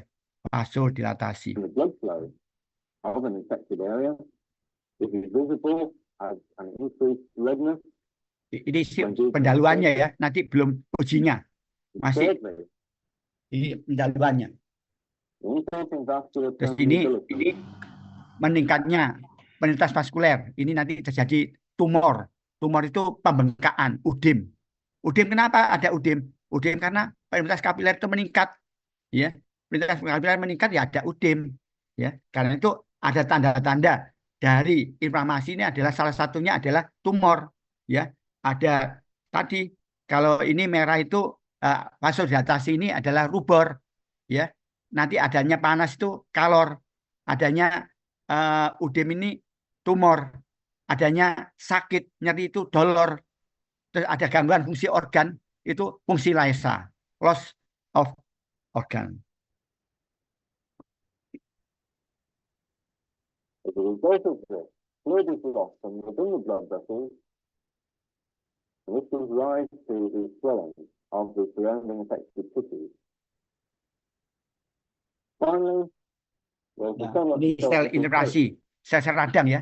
Jadi radang itu, nah ini akan timbul panas, kalor, ya. Jadi kalau infiltrasi sel radang ke tempat-tempat area radang, ini nanti bisa menimbulkan karena nanti terjadi infeksi akan timbul panas karena bahan-bahan mediator inflamasi itu ya bisa bradikinin, bisa histamin, bisa ya banyak ya. Itu nanti yang mempengaruhi termoregulator di otak, di hipotalamus ya. Sehingga ada tanda-tanda radang itu salah satunya adalah kalor. Now, this involves a variety of cell types, particularly the leukocytes. The leukocytes, and most of all, the polymorphonuclear leukocytes, provide the protective function. Macrophages are also involved. Their function is to remove damaged material and to remove foreign bodies such as bacteria. Finally, fibroblasts arrive in the area where these components may be used to give information. Nah ini ya, ini tanda-tanda keradangan yang saya terangkan tadi. Yang pertama redness, redness adalah rubor. Nama lainnya itu rubor, bahasa latinnya itu rubor, redness atau rubor. Ini karena adanya vasodilatasi pada tempat radang, sehingga aliran darah itu ke situ, ya, sehingga terjadi warna kemerahan atau redness, atau nama lainnya itu adalah rubor. It is not at all easy to evaluate redness, either its quality or its quantity. It can only be done on a sort of a grading system. Nevertheless, it has been possible to devise tests by such means.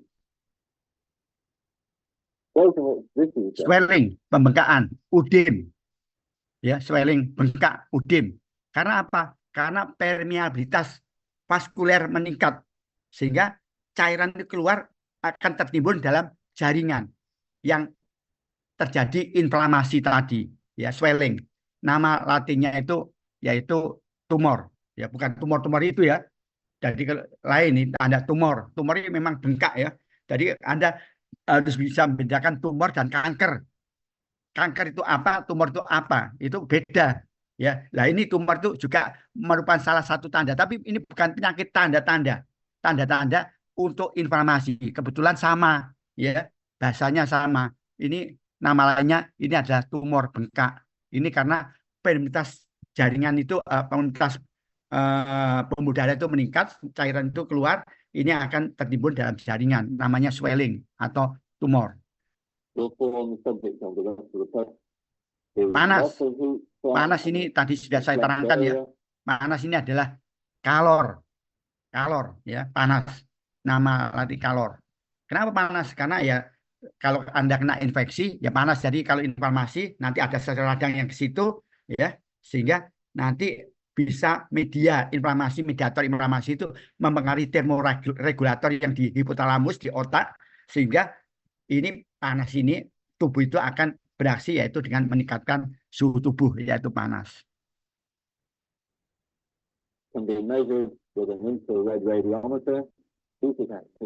Nyeri, pain. Pain ini adalah nama latinnya adalah dolor, ya, pain, dolor, ya. Jadi kenapa nyeri? Ya mediator. Lagi mediator. Apakah itu prostaglandin, apakah itu bradikinin, apakah itu histamin? Ya banyak mediator inflamasi, terutama bradikinin dan histamin. Ya, ini.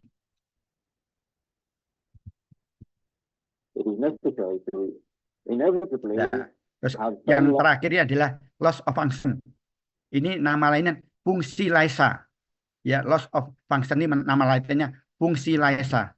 Jadi ada gangguan fungsi pada jaringan yang terkena inflamasi tadi, ya.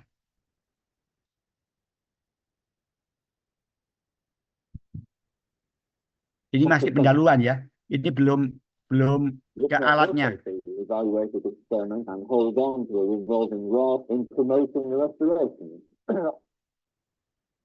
Nah, ini ya. Ini dinamakan red puff oedema test. Ya, jadi yang kita periksa itu bagian di telapak kaki, terutama kita gunakan hewannya itu bukan mais, bukan kelinci, tapi red. Kalau nggak ada red, Anda bisa pakai guinea pig. Guinea pig itu adalah marmut, ya, pakai marmut, ya, karena kaki marmut itu sama kaki tikus besarnya hampir sama, dan berat marmut sama tikus juga hampir sama. Jadi kalau kita nggak mau pakai tikus, itu pakai guinea pig ya bisa. Tapi yang paling bagus ini adalah pakai red. Karena kalau guinea pig itu kakinya agak pendek. Kalau red itu agak panjang. Sehingga dicelupkan ke alat itu lebih mudah. Megangnya juga mudah. Ya. Jadi ini memang telapak kakinya itu dibikin udim.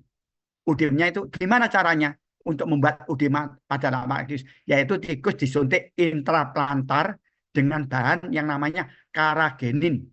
Ya, volumenya 0,5 ml. Ya, karagenin 1%, pakai jarum yang tuberkulitas itu jarum yang 1 cc. Ya, kita ambil tengah 0,5 ml kita suntikkan. Basically, this requires by measuring this change in volume, the severity of inflammation may be assessed differently employed. Test produces information to perform the test. Nah ini ya, ini memang sebetulnya nggak usah dianestesi nggak apa-apa. Seperti tadi ya, kalau alat yang modern nggak usah anestesi nggak apa-apa. Tapi ini untuk praktikum ya gampang handlingnya. Karena kalau mau nyuntik itu kalau orang sendirian nggak bisa. Kalau sendirian ya dikasih aja ketamin ya, ketamin sama silasin. Ketamin itu mungkin dosisnya 60 mg per kilogram badan. Silasinya 10 mg per kilogram badan, suntikan intraperitoneal atau intramuskuler, baru seperti ini. Baru kita suntikkan ya, nanti kita lihat sebentar.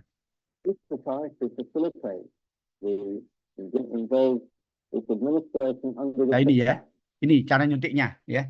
Ini isinya adalah karagenin untuk membuat puff udema pada telapak kaki tikus. Ini nyuntiknya secara intraplantar dengan jarum yang kecil ya.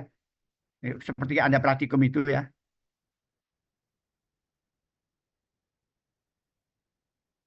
Ini ya. Only a very small volume can be given into this confined space. Nah ini ya. Karagenin 0,05 ml, karagenin 1%. Ya. Disuntikkan secara intraplantar. Nah, nanti kita ukur udimnya. Bagaimana cara ukurnya? Cara ukurnya itu dengan alat yang namanya plethysmometer. Ya, plethysmometer ya. Ini subplantar atau intraplantar ya, nyuntiknya itu. Ya, subplantar atau intraplantar sama aja. Kita tunggu. Ya. Before the injection is given, the volume of the pore, its initial volume is measured, and after the inflammation, I'd like us now to look at the method for assessing the severity of the inflammatory response in the rat. And in this case, ini alatnya ya. Ini alatnya ini untuk mengukur kakinya di sini, ya, di sini. Ini masih menerangkan, menjelaskan alatnya. Ini dikalibrasi. Jadi sebelum alat ini digunakan, ini dikalibrasi apakah alat ini error atau tidak. Ini ada alatnya untuk kalibrasi. Kalau dicelupkan, ini ada gelas ya, ada batang seperti batang pengaduk gelas. Kalau dicelupkan ada tandanya.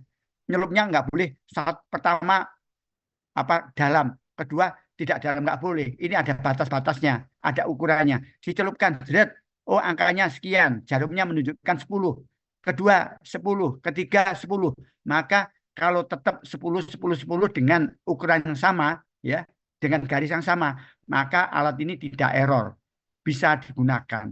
Jadi alat ini modelnya masih lama, bukan digital yang seperti yang punyanya FK itu ya. Ini model-model lama, tapi ini juga bagus, masih bisa daripada nggak punya ya. Ini ya, nanti kasih tanda ini, biar nanti masuknya ke kakinya itu sama, itu kasih tanda nanti ya. Nah ini alatnya namanya plethysmometer ya. Ini pabriknya Ugo Bexil. Ini plethysmometer namanya alatnya.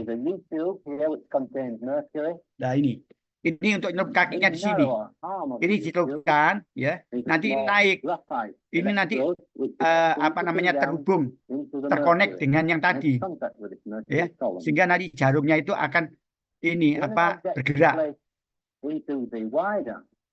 mercury column, Nah, ini kalau dicelupkan, the ini nanti level of akan naik. mercury rises. Ini jarumnya akan gerak. Semakin More of the udimnya semakin graphite besar, maka jarumnya itu electrolysis and kuat thus sekali. resistance Ya, ini. in Jadi ini meningkatnya ini nanti akan mengaruhi gerakan di jarum itu, menggerakkan jarum is itu. detected on a Wheatstone bridge and Ini. shown as a deflection Nah, in inilah. the galvanometer. Jadi kalau udimnya kuat, mungkin sampai ke sini. Again, in Tapi that kalau case, nanti menjadi efek anti udim mungkin ya ini ya. deflection, Jadi kalau kuat sampai ke sini. Jadi kalau udimnya dihambat ya mungkin jarumnya hanya geraknya hanya now sedikit before aja. the instrument can be used properly, it must be calibrated. Ya ini And to dikalibrasi do ya. this, Ini sebelum dipakai dikalibrasi dulu. Ini alatnya untuk kalibrasi. in Ini ada of garis-garisnya ya ini ya. Ini masuknya sama. 2 ke 1 ke 2 ke 3 sama, nggak sama. Kalau ke 1 ke 2 sama garisnya tetap jarumnya tetap ya. Pertama misalnya ini celupkan ya. Lihat jarumnya nanti. Nah, sekian. Nanti kedua sekian, ketiga sekian. Ya sudah bisa digunakan. Alat itu layak untuk digunakan ya. Bisa digunakan. And read off deflections on the galvanometer directly in terms of instrument input volume. Now, in order that every time I make Nah, a ini. measurement, Sekarang itu sudah dikalibrasi ya. Sekarang dikasih tanda simply mark supaya nanti the nyelupkan itu input sama. of that with Karena an itu dikasih intelligent tanda supaya nanti masukkannya itu sama, maka harus sama, nggak boleh terlalu dalam, nggak dalam, nanti angkanya ya error nanti, ya sama nanti. into Nah, the mercury. itu dimasukkan Remember again that sampai tandanya ini kecelup, sampai pas tandanya itu. Ya. Nah itu ya, ini pas tandanya, ini pas tanda, stop tandai. Nanti kedua ya itu tanda lagi, ya. Nah ini sekian, ya sekian. Nah. Mungkin ini ada udim misalnya sekian. So that would be the measurement made before the injection of carrageenan.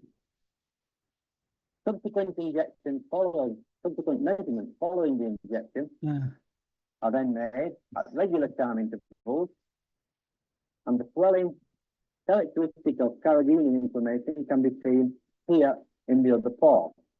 Ini ya, Anda lihat ya. Ini. Note there is quite Nah, ini ya.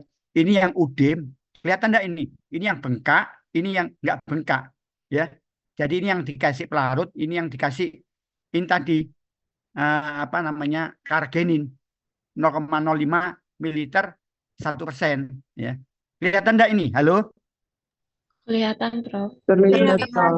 Ya, jadi nanti ini bengkaknya itu yang dihambat. Ini inflamasi udimnya itu yang dihambat.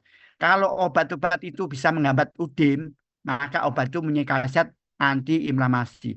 Dengan apa? Ya tadi melihat jarumnya tadi. Jadi kalau ini udim ini jarumnya itu tinggi sekali. Oh nanti kalau dihambat jadi turun. Berarti inflamasinya ini bisa dihambat, ya, bisa dikurangi, ya. Jadi penelitian farmakologi itu bisa pre, bisa post, ya. Sebelumnya dikasih obat atau pas bengkak ini dikasih obat, nanti apakah obat itu bisa mengurangi bengkaknya atau tidak. Kalau yang paling bagus adalah yang sebelumnya itu, sehingga nanti kalau dikasih obat nggak terjadi kebengkakan. Kalau tidak dikasih obat, bengkaknya seperti ini. Contohnya ini. Kalau ini mungkin dikasih obat tidak bengkak. Kalau ini yang kasih obat tidak bengkak. Kalau tidak dikasih obat, bengkak seperti ini. Sehingga ini ada beda nyatanya di sini. Nanti diuji ya. Nanti dilakukan uji obat-obat yang steroid atau non-steroid pada alat ini. Jadi dia menguji semua obat steroid dan semua obat non-steroid anti-inflamasi drug yang khasiatnya itu ke arah inflamasinya itu dites, diuji dengan ini alat ini.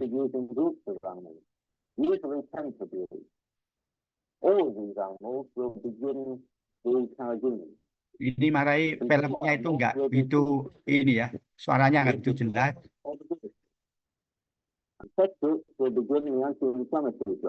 Inflamasi drug.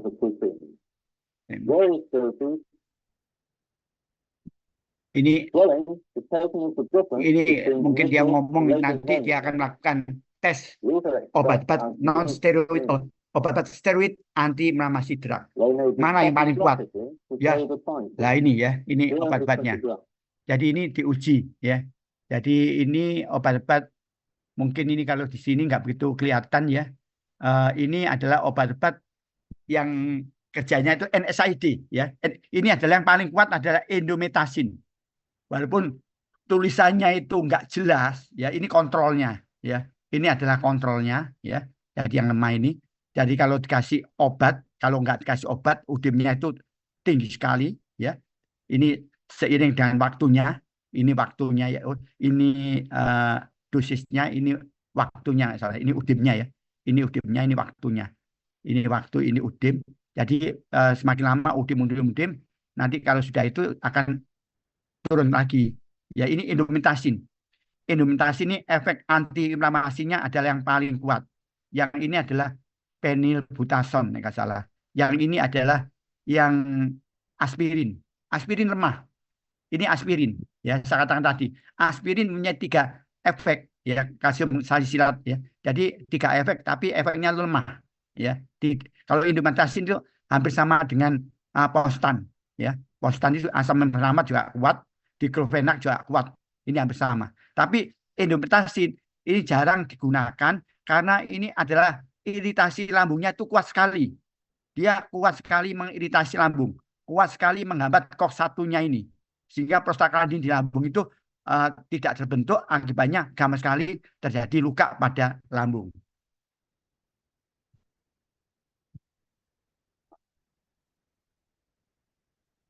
The upper curve shows the normal course of swelling coming up to a maximum at approximately 4 hours. 4 jam ya. Ini 4 jam, 5 jam, 6 jam. The doses chosen are equivalent. This reveals such as this. Corticosteroids is Kalau ini obat-obat steroid ya. Jadi yang paling lemah itu kortison ya. Yang paling kuat adalah ini dexamethasone 200 kalinya ya. Ini ada kortison, ada hidrokortison, prednisolon, metil, prednisolon ya. Ini semuanya adalah obat golongan steroid anti-inflamasi drug ya. SAID bukan NSAID ya. Yang tadi itu NSAID. Kalau ini SAID ini juga diuji. Ternyata yang paling bagus, yang paling kuat adalah dexamethasone ya. Ini yang paling bagus. Ini betamethasone itu di bawahnya ya. Ini dexamethasone yang paling kuat. Ini dexamethasone ini bisa diberikan oral ya, oral. Kalau betamethasone itu topikal untuk sakit kulit ya. Kalau yang lemah ini adalah prednisolon, ini juga bisa oral juga ya, ini ya. Ini penelitian juga ya, diuji obat-obat. Kalau steroid itu memang lebih cenderung ke anti-inflamasinya. Dia tidak mempunyai efek antipiretik, lemah ya, dan analgesik ada tapi juga lemah. Yang paling kuat itu adalah efek anti-inflamasinya. Karena itu dinamakan steroid anti-inflamasi drug. Tapi kalau NSAID itu tergantung obatnya. Ada yang kuat ke antipiretiknya, ada yang kuat ke analgesiknya, ada yang kuat ke anti radangnya, anti-inflamasinya. have a list of the relative potencies.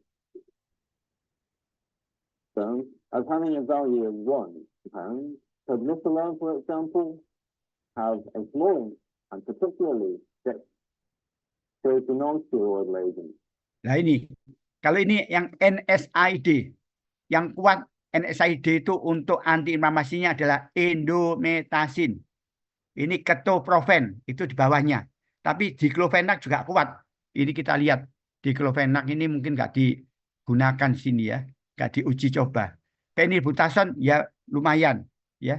Jadi phenylbutazone yang sering digunakan kan ini phenylbutazone. Kalau ibuprofen ini di mana? Ini ibuprofen, ini hanya 10, di bawahnya lagi ya. Jadi ibuprofen itu dia juga punya efek anti-inflamasi, analgesik, antipiretiknya lemah. Tapi kalau phenylbutazone, indomethacin itu efek anti-inflamasinya kuat, analgesiknya lemah, dan antipiretiknya nggak punya. Nah itu ya. Penibutasol ini punya antiinflamasinya lumayan kuat, ya. Analgesinya juga lumayan, tapi antipiretiknya nggak punya. Ya itu harus tahu, ya. Jadi kalau yang paling banyak itu ini tadi kalsium asetil salisilat, ini nama lainnya aspirin, lemah, hanya 4, ya, lemah. Jadi saya katakan tadi, dia mempunyai efek antiinflamasi lemah, mempunyai efek antipiretik lemah, mempunyai efek analgesik lemah, ya. Dia punya 3 efek, 3 khasiat, ya. Tapi efeknya itu tidak sekuat dengan obat yang lainnya, ya. Jadi Anda harus bisa milih. Oh, kalau antipiretik yang paling kuat ya paracetamol, acetaminophen, ya. Paracetamol nama lainnya acetaminophen.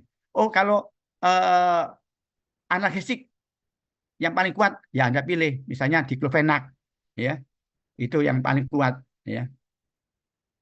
Efek antiinflamasinya itu mungkin ya diclofenac yang paling kuat juga, ya. Itu.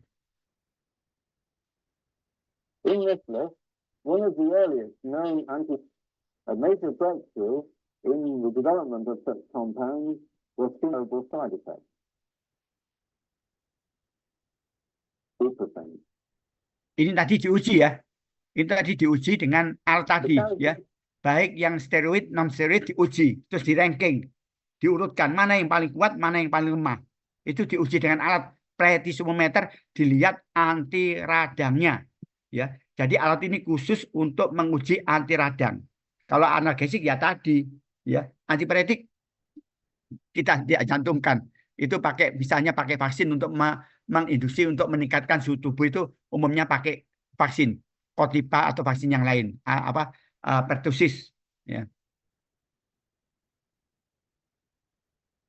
Test is only used as a preliminary step. It's more realistic to induce chronic. Ini adalah ajuan ini adalah artritis. Jadi osteoartritis, ya. Jadi rheumatoid artritis, osteoartritis. Ini obatnya juga antiinflamasi. Tapi yang ini yang ke arah kait dengan tulang ini yang paling bagus adalah pirosikam.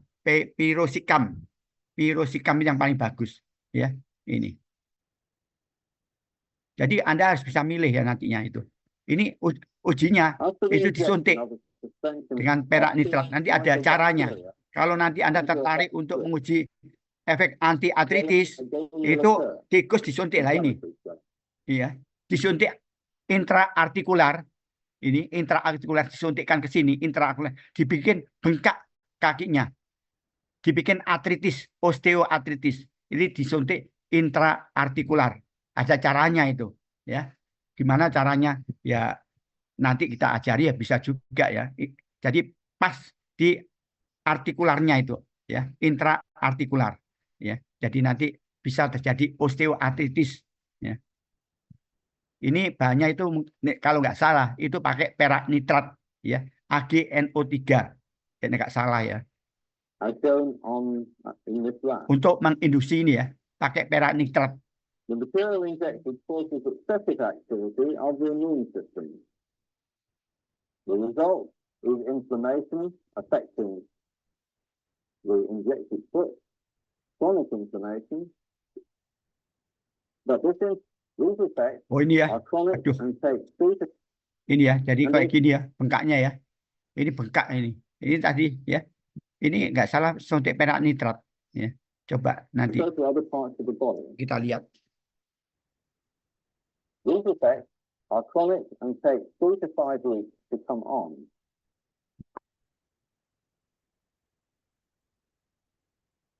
The potencies of anti-inflammatory agents, when tested against this test of therapeutic activity in diseases such as this, particularly rheumatoid arthritis. Jadi ini untuk inflamasi ini bisa terjadi pada asma, pada kulit, keradangan pada kulit, pada tulang, osteoartritis, kalau pada kulit dermatitis, kalau pada alergi itu asma, ya. Asma itu juga radang pernapasan, ya.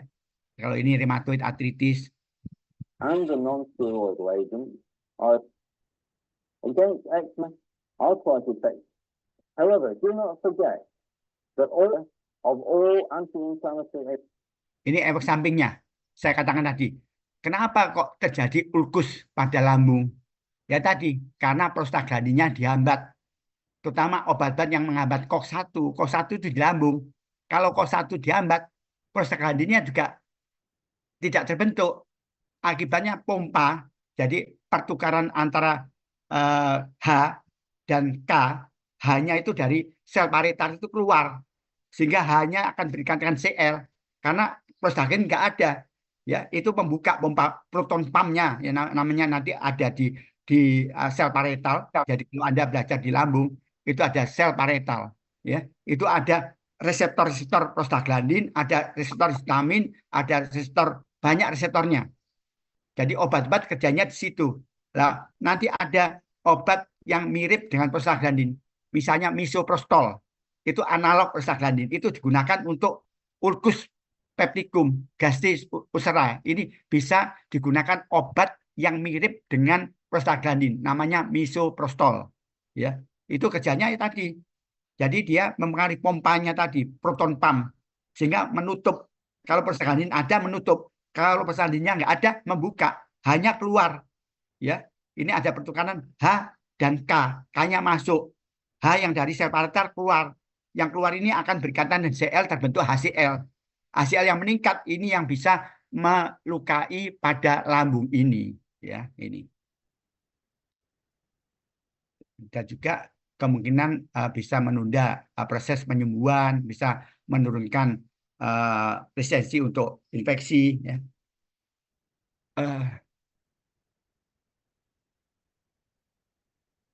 Are purely symptomatic. These drugs do.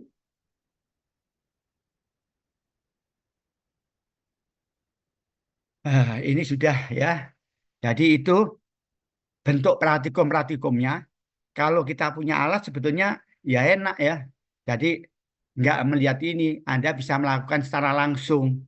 Tapi ini ya nggak apa-apa daripada nggak tahu, nggak blank, kosong ya, kosong sama sekali. Tapi kan sudah ada gambaran. Oh kalau saya ingin meneliti obat-obat analgesik, oh caranya sudah tahu. Kalau saya ingin meneliti obat-obat yang punya anti radang, caranya sudah tahu. Kalau antipiretik belum ada ya, tapi gampang itu antipiretik itu sangat-sangat mudah. Nanti saya beritahu ya, banyak metodenya untuk antipiretik itu ya, itu. Ya itu cara-caranya. Yang penting Anda harus menguasai obatnya yang sudah ada. Ya. Jadi untuk menemukan obat baru nggak apa-apa, tapi yang sudah ada harus Anda kuasai. Karena nanti kalau Anda praktek, ini obat yang sudah ada itu harus Anda kuasai, yang Anda gunakan. Apakah itu SID, apakah itu NSAID, apakah itu narkotik analgesik, apakah itu non narkotik analgesik, itu harus Anda kuasai. Ini yang paling tepat digunakan untuk rasa nyeri yang bagaimana, digunakan yang paling tepat untuk anti radang yang bagaimana. Kalau kondisi hewannya itu ada ulkusnya, dipilih obat yang bagaimana. Ya, kalau ada hewannya itu ada gangguan fungsi ginjal, ada gangguan fungsi hati, ini yang paling tepat obatnya itu apa yang digunakan. Itu yang dari saya. Ada yang tanya? Silakan. Kalau nggak ada yang tanya, ya kita akhiri sampai ketemu pada mungkin masih ada praktikum anestesi umum. Mungkin saya ngasihkan nanti, mungkin kalau anestesi umum itu offline ya, kan online. Apakah ini nanti offline saya nggak tahu. Jadi ini mungkin kasih pendahuluan, nanti Anda juga praktikum offline mungkin ya, saya nggak tahu juga. Nanti Dokter Santi yang bisa menjelaskan. Ya. Mungkin ini pendahuluannya seperti ini, mungkin minggu depan praktikumnya apa saya nggak tahu. Yang jelas saya ditugasi untuk memberikan, untuk menerangkan obat bagaimana caranya untuk menguji obat-obat anti inflamasi dan analgesik. Ya. Jadi ini bisa untuk praktikum, bisa untuk meneliti, menemukan obat baru yang mempunyai khasiat anti radang atau anti nyeri. Sudah? Ada yang tanya? Ada yang tanya? Prof, Kalau nggak ada, apa? saya izin bertanya. Oh iya, silakan.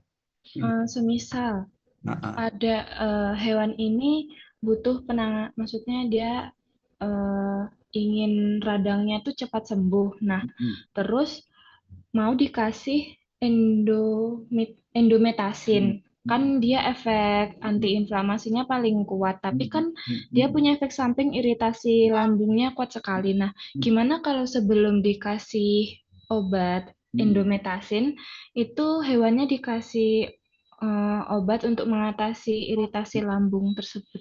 Apakah bisa, Prof? Ya, ya bisa juga. Tapi kan bisa dikombinasi seperti itu. Tapi kan kita lihat juga ini seberapa parah ulkus peptikumnya itu.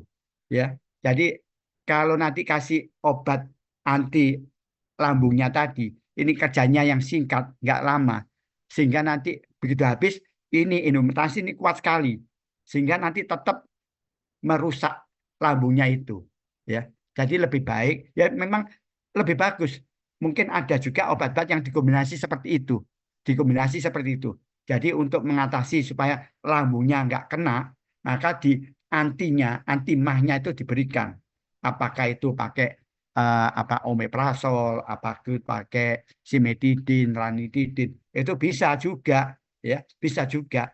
Tapi umumnya kalau memberikan dua macam obat itu ada interaksi. Nah, interaksinya itu Anda harus tahu. Jadi kalau interaksinya bagus, positif, ya, tidak mempengaruhi kerja masing-masing obat ini, bahkan bisa meningkatkan efek dari kerja obat ini. Jadi bisa meningkatkan antiinflamasinya, obat yang anti lambungnya itu ya nggak masalah. Ya, tapi kalau ini kerjanya itu antagonis, saling melemahkan, ya masalah. Jadi kalau Anda memberikan dua macam, harus tahu ini obat yang mau diberikan sebagai anti ulkusnya itu apa? Apakah nanti ada hambatan untuk indometasin? Oh, enggak ada, ya nggak apa-apa. Tapi nanti bisa seberapa besar dia bisa menghambatnya itu, ya. Seberapa besar bisa menghambat supaya indometasin tidak kerjanya di situ, karena indometasin kerjanya paling kuat ke COX-1-nya juga, ya. Di samping dia ke COX-2-nya, ke inflamasinya, tapi di lambungnya itu juga kuat, ya. Seberapa dominan dia bisa berkompetisi untuk satunya mencegah, satunya merusak, bisa enggak? Kalau bisa ya, tapi umumnya yang enggak masalah karena ini ada proteksinya, sudah diproteksi, ya, diproteksi dengan bahan-bahan seperti itu. Ya, kalau ingin amannya, tapi kalau yang aman lagi ya dicari obat-obat yang misalnya nimesulid. Nimesulid itu mungkin bagus untuk analgesik, bagus antiinflamasi, bagus, tapi dia aman untuk lambung. Oh, nggak apa-apa itu. Rofecoxib, selikosib, oh ini nggak apa-apa, nggak ada pengaruhnya pada lambung. Dia kerjanya hanya pada COX-2-nya aja, lebih aman lagi. Jadi nggak repot-repot mengombinasi obat, nggak risiko.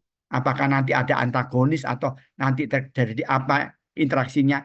Lebih baik ya dicari obat yang tidak mengganggu lambungnya, tapi kerjanya hanya mengatasi inflamasi atau nyerinya. Itu loh, ya. Kan ada obat-obat itu, ya. Halo. Ya, terima kasih, Prof. Ada lagi? Kalau nggak ada, ya kita akhiri karena ini sudah jam berapa ini? Jam pas ya, jam 2:50 ya. Ya kita akhiri sampai ketemu lagi. Untuk absennya nggak tahu ini nanti apa absennya nggak tahu, ya. Sudah?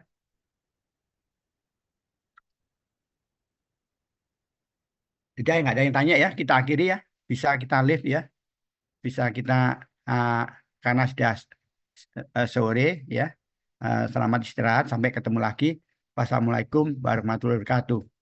Terima kasih, Prof. Waalaikumsalam warahmatullahi wabarakatuh. Terima kasih, Prof. Sama. Terima kasih, Prof.